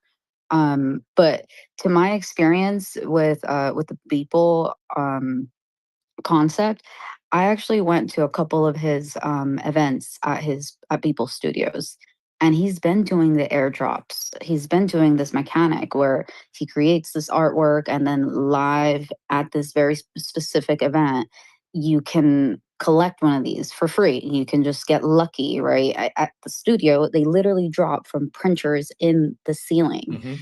And so this is basically that, but now it's the dogs pooping it out. And when I went to his studio, he had the dogs walking around. He had Elon Musk walking one of the dogs with a leash. Okay, one of the dogs had a leash on and a Trump face mask. Okay, so and not just that, he had actors wearing masks like Picasso, like Andy Warhol, a few other artists, and they were going around taking pictures, Polaroid pictures of people at the party, right? And basically giving you a portrait from like their point of view. And that's essentially what he did with the dogs. Yep. So I guess what I'm trying to say is iterate and reiterate until things, have enough value or perceived value that someone is willing to back you to get a booth at Basel, to do, like Jack Butcher. He's done a lot of interesting kind of performance type projects, and now he was able to do this, but he didn't just get the funding to go into Basel like on the first round. So I guess what I'm saying is, if you're thinking, hey, how can I do that? Just start iterating and gain the trust so that you can go big and do something like this. It's a great take. I love it. One of my core memories as far as any of these conferences, Web3, digital art, crypto conferences, was at, believe it or not, a Moonbird/proof event at NFT NYC 2022, maybe 2023. I don't remember the year, but it was a proof event where it was a Beeple Every Days or live. I'm gonna look at the back of my Beeple Live Every Day. I have the sticker on the back of my MacBook from Beeple Live Every Day. And to your exact point, there was people there in attendance. I don't think there was anything dropped from the ceiling at that one. I think this was any Moonbird holders were allegedly randomly selected to receive one of the copies of the live that he did the Live Every Day on site. And it was an edition. But and same thing, he had the masks there that people were just walking around the room wearing these masks. And he's iterated and iterated and iterated to get to where he is today. But what we saw at Art Basel was a 3, 4, 5 year evolution of him experimenting and iterating, and didn't just come to be overnight. I also understand not everyone can just give away their art, right? Maybe he's in a different spot as an artist, but I do think there is something to be said for distribution, mechanics, etc. And we will circle back to that. If anyone was wondering the earlier title, I will hit on it in a bit. But great, just appreciate you coming up. Great take. Welcome to the Coffee with Captain stage. We're We're going to go from a first-time caller to an OG. Adam, GM, sir, what brought you up this morning? To defend your Punk V2 or something else? No, I do love hearing from Warp Joe. Always his insights, totally different world than the one I operate in. He may be right, but I don't own any V1s, incidentally. But I also don't plan to hold my Punk in 20 years. So if V1s end up being more valuable, then good luck to them. I suspect I will have sold long before then. But no, I really enjoying the conversation, enjoying the recap of Art Basel. Glad you enjoyed it, and seems to have energized you, which is always great, especially when the market's kind of slow and not too exciting. It was great seeing, from afar, seeing all of the coverage, the excitement around Beeple's exhibit. I mean, there's no question that he has a special ability to make people think, elicit an emotional response, which is, as others have said, like that's really what art is supposed to do. One thing that I love about this exhibit and the way it was tied into the digital was that I think it undermines some of the anti-NFT argument, this idea of an anti-digital art in general, this idea of like, well, you're just like clicking a mouse and doing whatever. Like, oh, with the PFPs, there was the argument of like, well, you just put these traits into a randomized generator and it takes 10 minutes and then you sell 10,000 of it. Like, no one is going to argue that this exhibit and the time and effort that went into it, like, no one's going to argue that this was at all lazy, that it was at all cheaply done or cutting corners. Like, this was, you can think whatever you want about the art or the NFT element or whatever, but like this was as effortful and as I don't know what other word I would use, but like real effort, real work went into this to make people feel something. And I think this, I don't know what it'll do for NFTs or digital art broadly, but I think, I would hope, or it's deserved, that like it would do a lot to legitimize Beeple as a quote unquote real artist. Like this guy is an artist. He does real work, and so that's great. I think last thing is just in terms of kind of, you were asking what will build on this momentum. To Joe's point about the kind of big art investors are not investing in digital art at this point because it's too speculative. I think the speculation piece is honestly what's going to drive it. Like, I'm sorry to say it, and I don't love it, but to me, the best thing that could come out of this specifically for the digital art market broadly is we get 3, 4, 5 human interest stories in the media of like, this random 80-year-old who lives in the area and wandered into Basel and handed an NFT and sold it for 30 grand, and like now they can afford a new apartment. Or this young family who had a 2-year-old that got handed one of these and redeemed it and sold it for 10 ETH, and it's going into their kids' college fund. Like, this is the kind of stuff that will draw attention beyond just, oh, hey, this looks weird or whatever. It'd be nice if it was at a point that it wasn't just driven by, like we always say, of like floor price and whatever, but I just don't think it's there. I think if we want attention and dollars flowing into this space, at least at this stage of maturity for digital art, it's going to be the speculation piece that drives it. I agree, although I will counter, or at least give an alternate perspective, that yes, however, or yes, and every piece of mainstream media I've seen so far hasn't mentioned that these things are selling for $30,000. Like, yeah, I agree with you. That will absolutely drive momentum, and I think that is, we want to see like new entrants. Like, yes, speculation matters. Money matters in art. They haven't even covered the resale yet. It's been too slow. I was the highest sale so far, and like the mentions are only talking about primary sales so far. They're talking about people selling the robot dogs for 100K. They're not talking about Wait, he the sold those? attendees selling their pieces for 30K I that they missed got for free, which is going to be another like source of news, if that makes sense. That's sort of where I was going with. That's exactly it. It's like, it's great that they haven't talked about that angle yet, but to me, to keep attention, or like to keep people going down the rabbit hole and thinking about it, it's going to be like 2 or 3 weeks from now, when this is faded from the news, that's kind of that next round of stories of like, oh, and look at these wonderful people, and like, look at what they were able to do because of this. And that kind of is a renewed interest. Agreed. I didn't realize did he really sell the robot dogs for 100K each? Yeah, but he pre-sold all of them before. It was sold out before Basel even started. Brilliant, man. I no means I'm in the market for a 100K robot dog. I'm in the market for a robot, but not even a 100K robot, especially one that all it can do is poop NFTs. But you don't want Kim Jong-un running around your house and pooping NFTs? I don't know.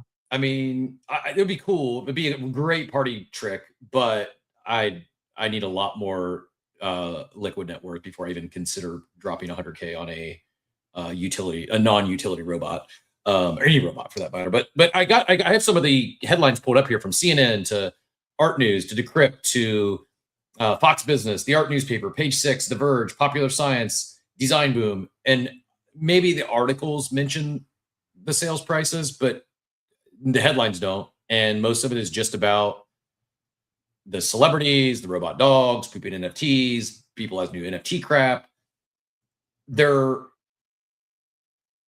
I guess I agree with everything that's being said. Yes, the speculation, the money matters. I think it's also, a positive thing that's not the lead. That's not the leading headline, that all these dogs sold for 100K, or, Imla went to Art Basel and got one of these NFTs and sold it for $35,000. That's awesome. I think it matters very much. I think the reason, this is just my opinion, speculation, I think part of the reason it's not being talked about as the lead item is because he didn't sell the NFTs for tens of thousands of dollars. He gave them away for free.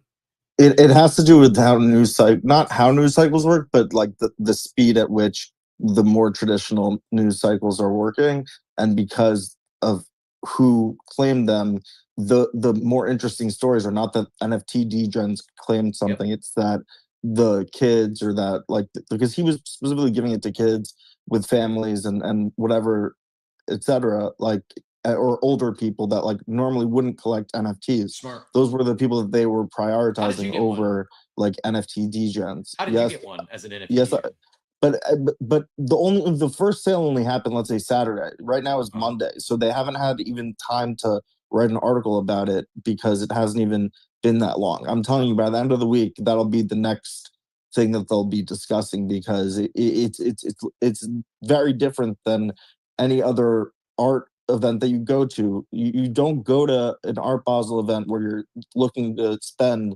$100,000 as a traditional art collector and you end up walking away with $30,000. That doesn't happen. You don't go to a thing and win the lottery.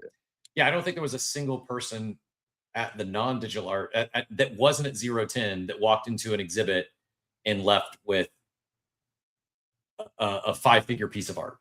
Maybe I'm wrong. Maybe artists in other, they were just giving away their art they had hung on their wall. There was some really cool art too, by the way. I posted one that captured my eye. It was just like, it was a huge art piece. I should have actually, I feel bad. I actually feel guilty because I did not get the, just do reverse Google search. I'm sure you'll be able to find it. You probably know who it is. All the Art Basel pieces are online so much because of the news this week. If it's a big piece, it's probably been. I'm sure it was a massive piece. I'm going to show it on the screen here in a second. If you're looking at video, you'll probably know right away who it was. It was just it's, I guess, abstract. It's just lines, but it was so massive, and the way it was done, I think it was a good for an exhibit, a booth that was basically an L, or two sides of a square, and you can tell I'm a real savvy art commentator here. by me trying to explain this piece of art. I've got it pulled up on screen here. Again, no idea who the artist was. I don't even have I don't have two walls that think would even fit on at my current moment, but yeah, there was some cool art. I thought this was a cool piece of art. And yeah, but I doubt anyone walked away with this thing, toting this to their car saying, oh yeah, I just got a 5-figure piece of art that wasn't digital. Yes, if anyone knows this but my point is that they're not walking away with it for free. They're spending money. Yes. For Jack, you could buy something for $1. Like you could walk away with a piece of art by a real artist for $1.50. Like that's what's mind-boggling. You could get a piece from X Copy for free, one of the highest selling artists like that's living currently. Yes, he's anonymous, but he's still a living artist. Like these are things that don't happen in the traditional world traditionally. And whereas most people showed up to spend money, our artists not only gave away things for free, but people also made money. Had you scanned the Maria NFT, that's another $30. Had you just weaved it on the spot? Like had you like weaved just things that you got there for just being there, you would have made money just as a regular attendee, not even getting lucky. And that's very different than anything else. And that will drive more attention and more more attendees in the future. I agree. I saw hands up and now I don't see them anymore, but I think it was Creatress and then Jamber. Creatress, if you still want to get into this conversation, feel free. I do have one other topic for the earlier title I will hit on, but I want to make sure we get everyone's thoughts on the event last week and this digital art explosion or breathing new life into digital art. Creatress, do you want to get back in on this conversation? Yeah, thank you. Well, just on the point that we're talking about right now, about like the news cycle, right? And then someone was talking about how Jack and Beeple are, I mean, they're also in a very unique position, I want to say, to be giving out things for free or like at very low entry. And that is because of their success that they've already had, right? People had a $69 million sale. He doesn't have to worry so much about people buying $1,000 artworks at a fair. And I think that's amazing. That's a power in itself, because he was able to do all these free airdrops. We rave about them. I mean, you were talking about an airdrop that you got in 2022. I'm talking about one that I got in 24. And so I think the news cycle loves to hear about this. We know that collectors go and spend hundreds of thousands and millions of dollars at these art fairs, and that's cool, right? But it gets lost quick. And the general population doesn't really care that much about another, collector spending $1 million on something, unless it's a historic sale, like the Frida Kahlo, right? But the reason why people are so focused on talking about, oh, these NFTs that were collected for free sold for this much, it gives the regular Joe, the regular Jane out in the world something to aspire to. Like, oh my gosh, maybe I should go to Art Basel and just give it a chance. Maybe I'll walk out with something. I think that was part of the genius of this whole thing, because this was an onboarding experience as well, specifically the Jack Butcher, right? But also the Beeple, right? Because once you have this piece, this airdropped piece of paper in your hand, then you realize there's actually an NFT connected to it, right? So I think the news is really playing that angle, because that's the angle that they're really trying to hit. I didn't even know until later on that the dogs were sold, right? And I was like, oh, well, that makes sense. No wonder he's not selling the NFTs. No wonder he's giving away these things, because he's already got buyers on the back end, way bigger. His stuff is covered. I mean, it was already covered by the $69 million sale, but now it really is with the sale of the dogs and all this other thing. So I just wanted to mention that I think this is all very onboarding centric and aspirational news. People want to hear aspirational news. They don't want to hear that people made another 3-4 million. People want to hear that. So I agree. That's my thought. No, great take. I agree wholeheartedly. People don't care that people made another 3 or 4 million, just like people aren't going to care that an NFT artist made another couple million. In my opinion, people are what is going to onboard people, what is going to create momentum is the excitement, the experience, other people finding this. And here's the thing. It's still niche. People that aren't already here collecting digital art, they're not going to come in and pay hundreds or thousands of dollars for digital art. They might collect one for free. They might get onboarded by what we just saw. Again, case in point, 3 of the most acclaimed artists in crypto and Web3, Beeple, Xcopy, Jack Butcher, they gave away or sold something for as little as $1. It's accessible to everyone. Will some of that art appreciate? It already has in the case of Beeple's. Will the Xcopy bubbles appreciate? Probably. I think they already have as well, from free to 50 cents a pop. Punks, the most successful PFP collection of all time. It was a free mint. I'm not saying people shouldn't get paid for their art. Artists should get paid for their work. The beauty of blockchain technology, especially now, don't give me all royalties are dead. They're not. If you mint on a new contract, you can still protect them and make sure you earn royalties, is you don't have to charge thousands of dollars. You don't have to charge hundreds of dollars, and you can still make a name for yourself in the art world. You can still make money in the art world. I just think you want to talk about PFPs. It went from punks to apes minting for $200 that ran up to hundreds of thousands of dollars. It was a $200 mint. And then the bubble happened and people started getting, oh, we're going to mint this for 2.5 ETH. We're going to mint this for an ETH. We're not in that world anymore. Wake up. That's not the current market. There's no mania in NFTs. There's no rush of people coming in to speculate on these thousands of dollar NFT mints. It's just not the current state of the market. And if Xcopy, Beeple, and Jack aren't selling $1,000 NFT mints, who do you think you are?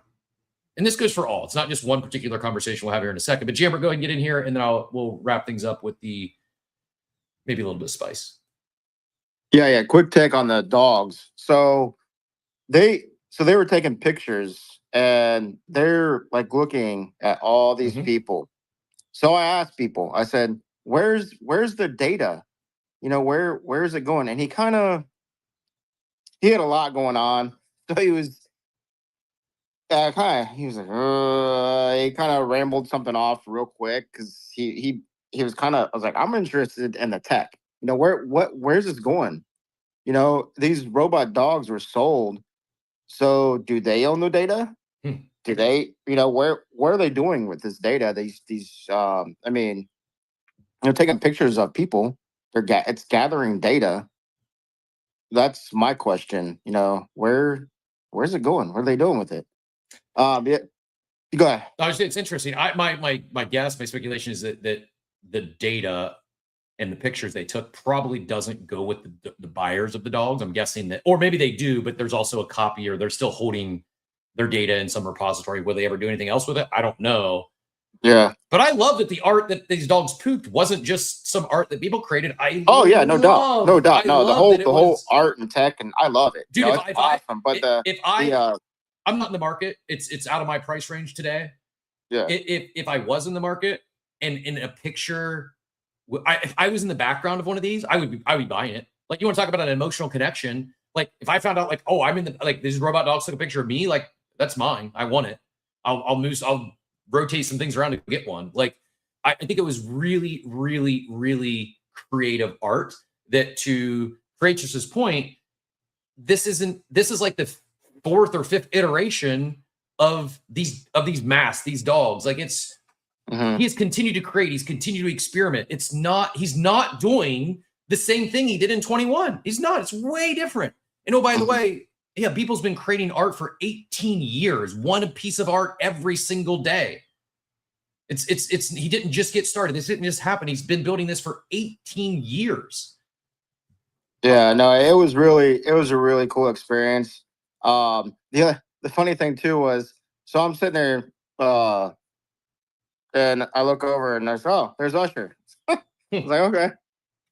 He was just standing there, and it's funny that people did a piece of Usher where it looks like Usher needs to do some spring cleanup, and it has like Usher's face, and he's like burning all these computers and stuff. I was like, that's funny, and Usher's just sitting there, just cool, calm, collect, But yeah, no, it was a great time. Just let's move forward with this, all this, Yeah, really enjoyed the conversation. was debating not even going here because this isn't fun. It's my observation. I'm gonna share it. I shared it in the war room. I'm gonna talk about it now.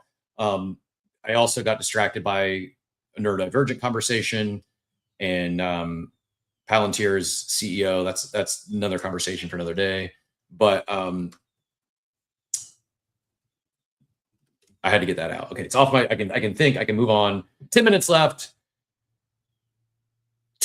One other highlight. Bitmine bought another half $500 million worth of ETH last week. Strategy bought another $1 billion of Bitcoin.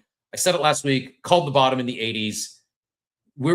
Things are really heating up, and it's not just digital art. I think we get a real bull in 2026. I don't think it's over. The cycle's not over.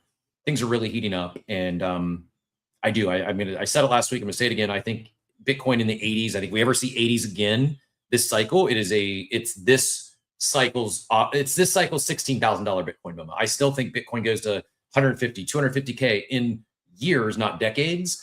And yeah, there's just so many.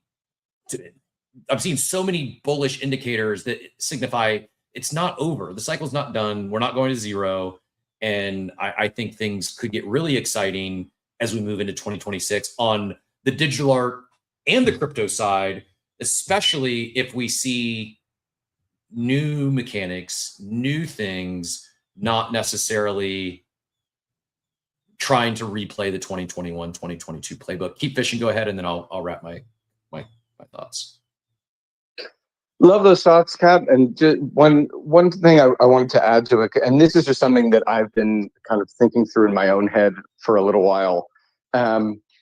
If you operate under the assumption that crypto is not dead forever and quantum isn't going to break Bitcoin tomorrow and all of that, we're just above 90. But I think even the people that have been calling for a bear, most of them are predicting, okay, like maybe we go under 70, maybe we touch under 60, that kind of thing. Very few people think that it's going to go down to 30, 40, that kind of thing, whenever the bear is. So going into 2026, if the money that you have, this is just in general, if the money that you have in crypto is not money that you are going to need in the next, let's say, 6 to 12 months, and we're now at 90, and if you figure that the bear is going to take us down to 60, we're halfway between the bear bottom and the current all-time high. So if you're not going to need this money, and then, like, it's very clear this cycle has been different from past ones, right? Yep. And so if you think a bear is coming, then we're probably a lot of, if not most of the way there already. So this is not the time to capitulate. Yep. Again, assuming that you're taken care of, you don't need the money in the short term, this isn't the place to capitulate. We know QT has just ended. We know rate cuts are getting priced in for next year. There are risks. There are always going to be risks. But even if there is a large correction, again, in my view, I think we're a lot of the way there. So if you didn't sell above 110, my view is let's be optimistic that the liquidity is going to flow and is going to treat crypto the way that it always has, which is to send numbers higher. So I'm with you, Cap. I agree. I think there is a lot to be excited about, at least in the next 6 months, 12 months, who knows? But, I think there's a good chance that the first half of 26 ends up being really one to celebrate. I agree wholeheartedly. I don't think I gave the disclaimer this morning, jumped right into things, but as always, never any financial advice show. Crypto's risky, MT's risky, meme coins except risky. It all except for Bitcoin go to zero to moment's notice. Please don't put any money you can't afford to lose. And if you're considering full porting your 401k into a Bitcoin ETF or Bitcoin, do so with a years or decade long timeline, not something you need to access within 6 months. Like if you're 40 and you're not going to tap into your 401k till you're 65, you could maybe do some of that. But if you need to tap into if it's dry powder that you're paying your rent with, don't do that right now. Like this may not be the bottom, but I agree wholeheartedly. I think if bottom is 60 or 70, we're like halfway between the bottom and all-time high. And I don't think there's a scenario in 10 years from now that Bitcoin is lower than it is today. Now, could it be outperformed by the S&P 500? Sure. I don't think it will be, but it could. I think that, yeah, I don't know if we hit bottom. My gut, my spidey senses tell me we did. Now, could it dip back below into the 80s again? Sure. And if so, I'm going to buy more Bitcoin. And it's not just Bitcoin. It goes for all majors or anything that you think has a decades long of lifespan ahead of it. But yeah, I think there's more things to be excited about now than doom and gloom. And I say that while fear and greed is still, I'll double check to make sure I'm not way off, but fear and greed is still fear 39. So it's up big from extreme fear of a week ago. Everything tells me we bottomed out. We're going to keep going up. Maybe not, but I think it's a good time to be excited, not just for digital art, but for the markets as a whole. Last topic of the day, probably good that I only gave us a few minutes to get into this because I'm not fudding. I don't want to piss anyone off. Time-wise, though, it's just very easy to contrast two things. From what we just talked about, free digital art being given away from some of the most acclaimed artists in the space, to we have a secondary collection of a supply of 25,000 being minted on Solana from Doodles. What we know as of today, I think more is coming. Actually, we do know more is coming. If you missed it, Doodles announced next week 25,000 Doopy cubes minting on Solana. Free claim for OGs and duplicators. More details soon. The one thing we do know now, I'll fill in some blanks here, is that OGs and duplicators can claim one per wallet. So if you go buy a duplicator, you can claim the same free one as if you went and bought an OG one. I don't get that. That's just me. You can do whatever you want as a brand or an artist in the space, but it just seems to miss some of the Web3 mechanics to rewarding your collectors and your supporters. Further, there's a current arbitrage because it's, there's a mint price for these of 1 to 3 Solana, and you could go get it. Berto's been working on this since 23, so years. It's good art. I'm not knocking the art, but you can go buy a duplicator, get one of these for free, far less than one sold. There's an arbitrage if there's demand and buyers and bullishness on a mint, a collection. Anytime we have these mechanics where you can hold a thing and get something else for free, that arbitrage almost always closes very quickly. It hasn't yet. Maybe this week changes things, but right now, the fact that you could, I think it's, instead of paying one soul or $140 for a duplicator, I think you can go, or for a dupy, you can go buy a duplicator, trade it in, and even if that duplicator goes to zero, I think it costs you $51. So you're getting it for $80 less than what you would pay for the mint. That doesn't make any sense. And if that arbitrage doesn't close before mint, I don't see this thing minting out. I hope it mints out. I'm rooting for it. I'm a Doodles fan. I do like the art. This doesn't excite me as a collector, as an active participant in the space. What are we doing here? It's the same mechanics spun a little differently.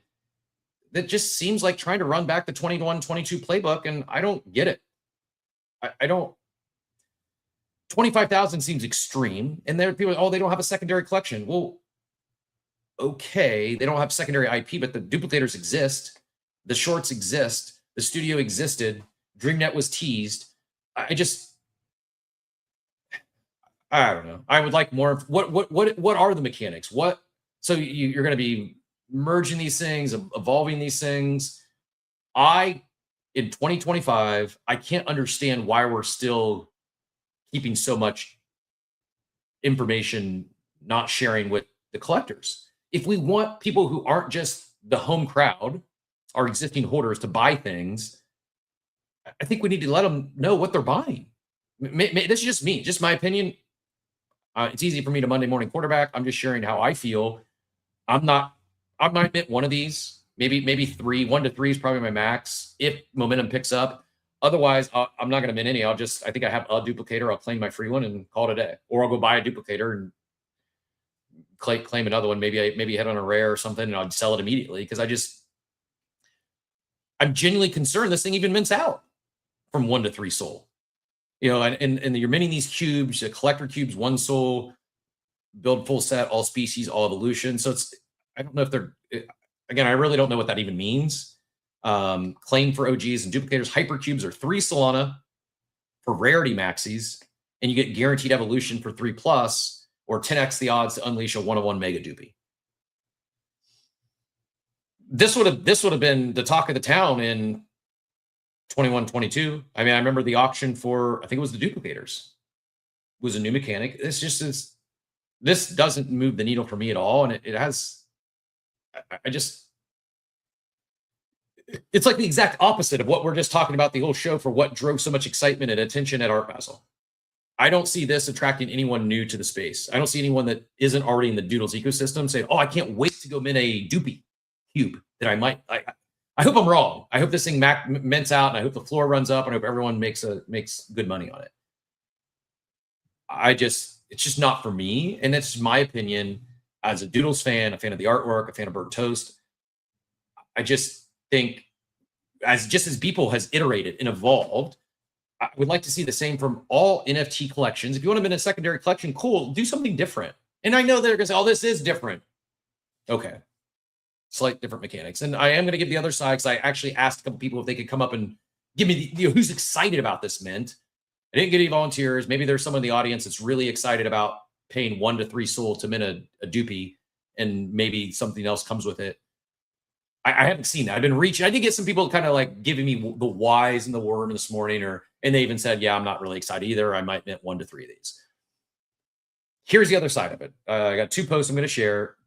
People basically defending what they perceive as FUD on the timeline.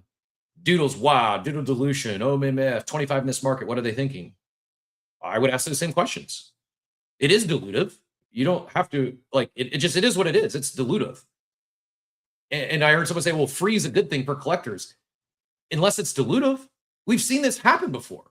You give holders of something a free claim, and oftentimes that pulls down the value of the original asset they were holding. We just saw this with Dude not long ago.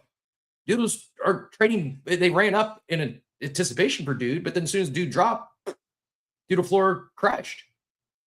I don't see this playing out any other way. Duplicators are going to run up in price, and then as soon as this happens, they're going to crash. I'd love to be wrong. I'd bet a lot of money that I'm not going to be wrong. Duplicators floor is going to go up, and then it's going to crash. I don't know if that's giving your duplicator holder something free if the floor price is below what it was before they announced this. When did it become cool to whine like a little BITCH all the time? I don't think people are whining, but it's okay to challenge, critique, and question. What are we doing? What am I buying? The art's cool. Is it worth $2 million for a couple of years' work? I don't know. I'm not one to tell people what they should sell stuff for, but I'm not going to feel bad for someone who's making $2 million for making art part-time. And I'm not saying that as a shot. It's just like he's running a whole business, so he hasn't spent full-time every day over the last years making this art. $2 million is a lot of money. A lot of money. My question was, is there another living artist in traditional art that could create some prints for the course of 2 years or a year and then go sell those prints for $1 million? I don't know. I don't know of one. It's a lot of money from a brand that has raised millions of dollars. So he says, I see your vision from one artist to the other and how this new cast of characters will deliver the Doodle stories to the entire world. I don't see that. I don't see it. It's just me. But again, I'm not fudding. I'm just asking questions. And I think it's also, to me, when I think very valid questions and people take such offense to it, or it becomes I'm not trying to make things PvP. I'm not attacking Doodles. I'm not attacking Burnt Toast.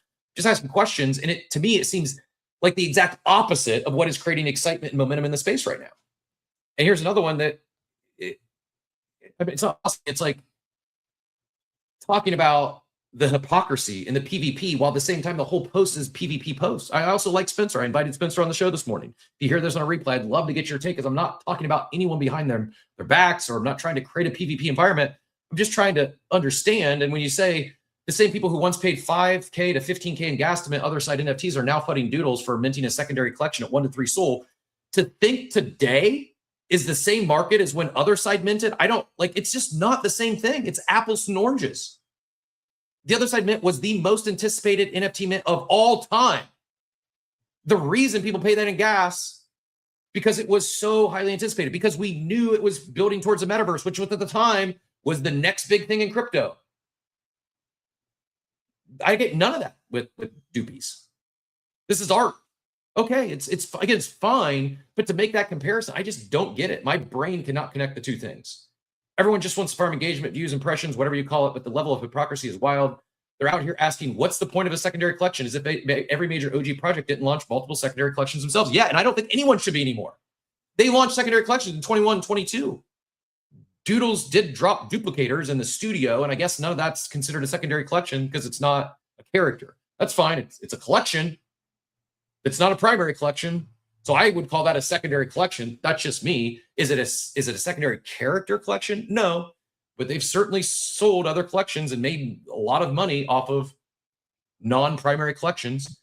Half of you are still proudly rocking that ugly mutant you paid Timothy. What does that have to do with anything? Seriously, what does that have to do with anything? I minted my ape that I'm rocking as a PFP.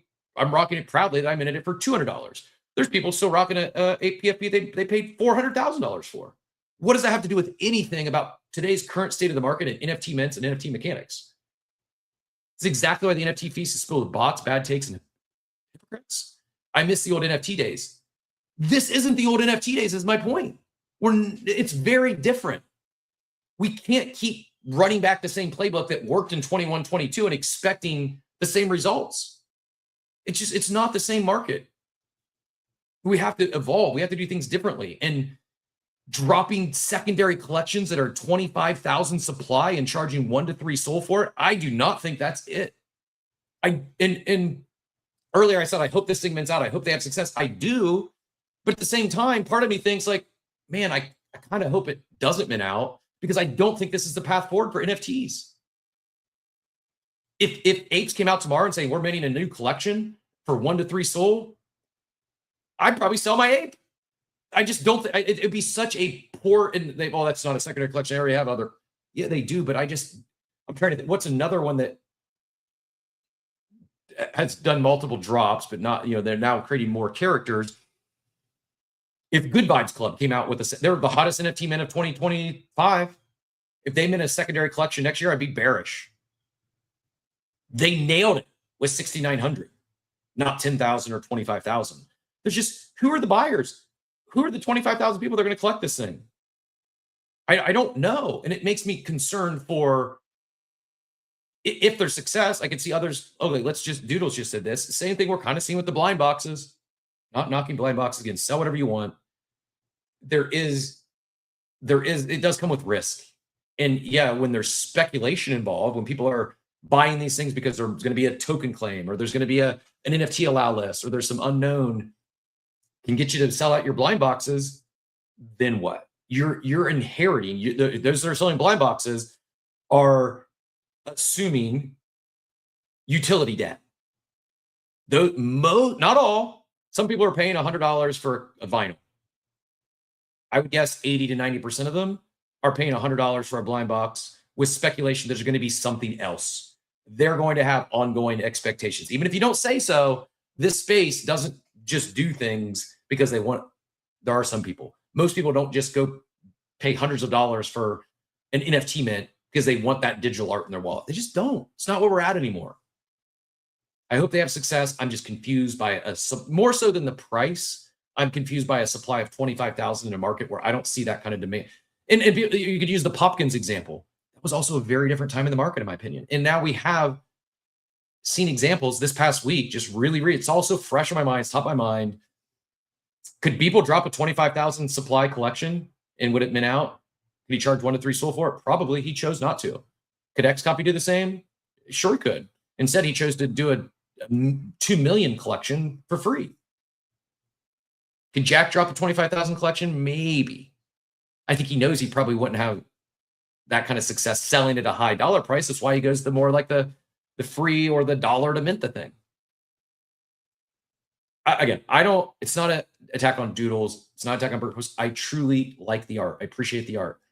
I'd like to know what's going on with the Doodleverse. What happened with the Universal collaboration? They've done a few shorts. Was that it? Maybe it wasn't. That's fine if that's all it was. I just thought there was going to be more there. When it's the biggest partnership ever, and I feel like the Doodles have had a lot of great collaborations, a lot of great partnerships. They've done a lot of cool stuff. There's just not been many ands. It's just been the thing, and then they move on to the next thing, and then move on to the next thing. So as someone who's been a holder and has followed and supported this brand for a couple of years, my concern is they do this mint, sells out, they bring in a couple $1 million, and they just move on to the next collaboration or the next thing. And I guess there's some gamified mechanics here. My read is you're probably going to be merging these doopies, or you can combine some to make a more rare doopie or something. And I guess it's a cool mechanic. Again, doesn't get me excited. I don't know those details. Probably speaking too soon. Sounds like we're going to get more details this week. It all for me all comes back, not all, but most of this comes back to a communications issue. And I think, are we still in a very speculative world? Yes, absolutely. I'm not saying we're not in a speculative environment, a speculative space. I fully get it. Speaking for myself, I don't have much of an appetite to speculate on things that costs hundreds of dollars without knowing what I'm getting, or at least having an idea. Is there going to be a lot of people speculating on this to where I could spend a couple $100 on something, not knowing what I'm getting, other than there's going to be, it's Greater's Fool's Theory, and there's going to be other people that are going to pay more for this thing. I don't feel that at all right now on a collection of 25,000. Again, art's cool. It looks great. What is it for? What world is it building? I just would like to know more. And then I'd like to become a fan again. But I feel lost. I feel like, and I'm not trying to make it Julian versus Burnt Toast. I'm not trying to make it the old team versus the new team.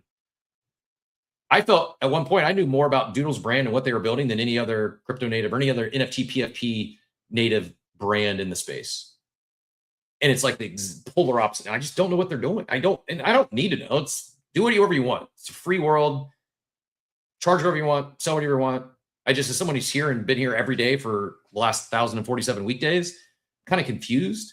And I'd like to support, I'd like to be an ambassador. I don't know what it is.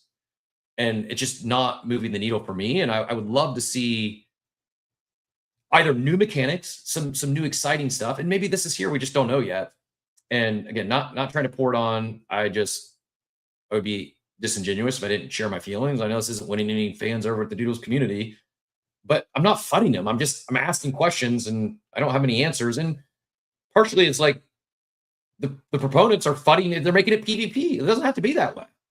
Give me, because in Tuts and Spencer's post I shared earlier, the one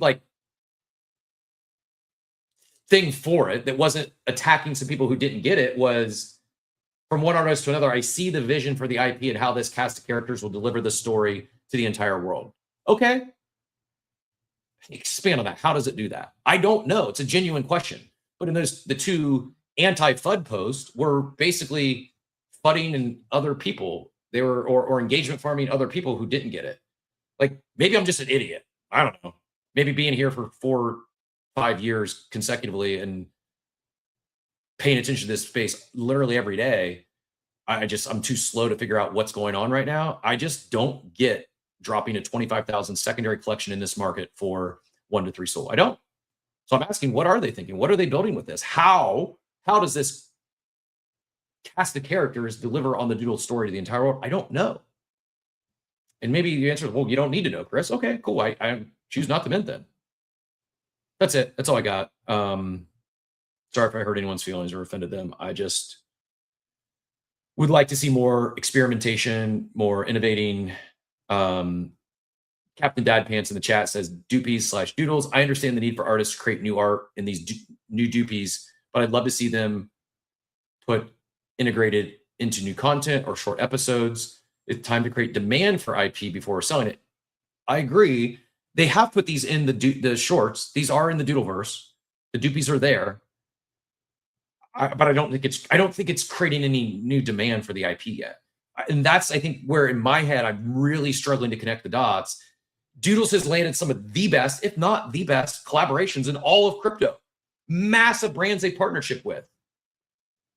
takes a lot of work to land those brands. That's not easy. But what I feel has been lacking is then what? What's the and? Have they, like we talked about Jack's receipts that were $1? Everyone got a seed phrase. Now, how many of those people are going to actually go use that wallet? I don't know. Probably not a lot. Not as many as it minted for sure. How many people are going to go claim their Beeple that they got? How many are going to go set up that wallet? Probably a lot of them. There are people who are excited, but I think where the data is showing me that it's the excitement doesn't outweigh the concern is the price of the duplicator floor right now. If there was more demand than the 25,000 supply, the duplicator floor would be at least equal to what the mint price is. It's just not yet. That's a red flag for me. I can't remember the last time there was a secondary mint that if you held the OG mint, you got a free one, and the OGs were selling for less than what the mint price was going to be for the public. I don't remember a single occurrence of that happening and it actually minting out. I hope this is the first, but and it's early. Maybe people just don't realize that yet. Maybe we see a big run on maybe duplicators are being swept right now, but the arbitrage is not getting closed, and it's still a pretty big gap, about $100 gap, which is a lot. Tells me it's either price too high or the supply is too much. That's it. Not knocking the art, not knocking secondary collections. I'm knocking the mechanics of the price and the supply. That's it. I think they missed the mark on 25,000, and I think 1 to 3 SOL is a lot in this market, especially with a supply of 23,000. But I do appreciate everyone's feedback. I appreciate the other side of the story, and I'm glad people are excited about it. I hope there is more excitement, and I hope this thing does really well. I think it's going to take more information to create that missing excitement. Appreciate Maria sharing as well. I'm going to pin this up top. There was a Loki space yesterday, about 56 minutes in. Pocky joined and shared a little bit about dupies, and she does say I think they'll be sharing more about it too. Awesome. My candid feedback for the team. It's not FUD. My real feedback is before the next mint or even tease of a mint, when if you're going to share the price and supply, I think you should be sharing at least material amount of information with it. What are you getting for the price? What is this thing? What are you doing with it? I firmly believe people don't have an appetite to spend hundreds of dollars for just digital art on chain or for new character IP on chain.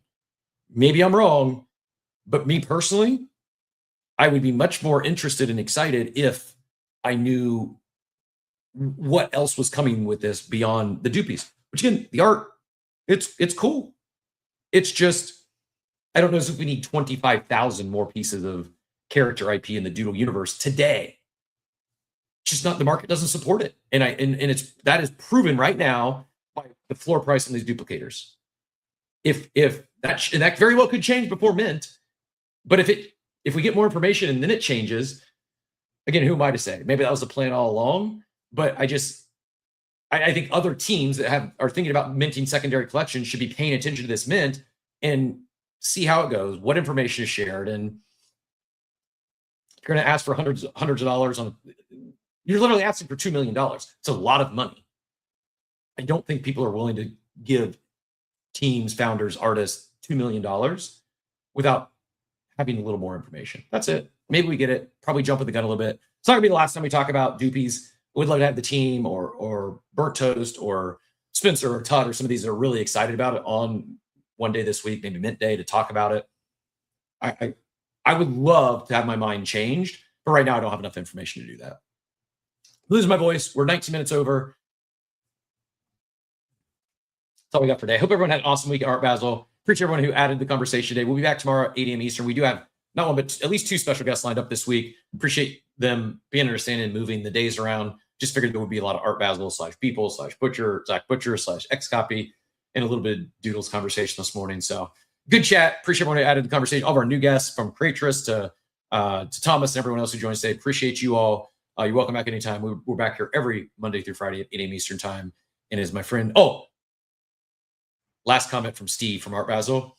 First thing he says to me is like, he confirmed that the TV does add at least 10 pounds. He's like, whoa, you look lean, man. You look a lot different than you do on screen. So if anyone's telling you look fat on video, it's the video, it's not you. Just make sure that's the power of in real life events. Make sure you get out in person so people can see your beautiful face that isn't puffy from the TV. But on that note, as my buddy Steve would say, we hope you all have a wonderful day, everyone. Thanks for tuning into Coffee with Captain, powered by ApeCoin. We hope you enjoyed the show, and remember, nothing we discussed today is financial advice. Until next time, keep exploring, stay curious, and we'll see you soon. Have a great day. Welcome to the future.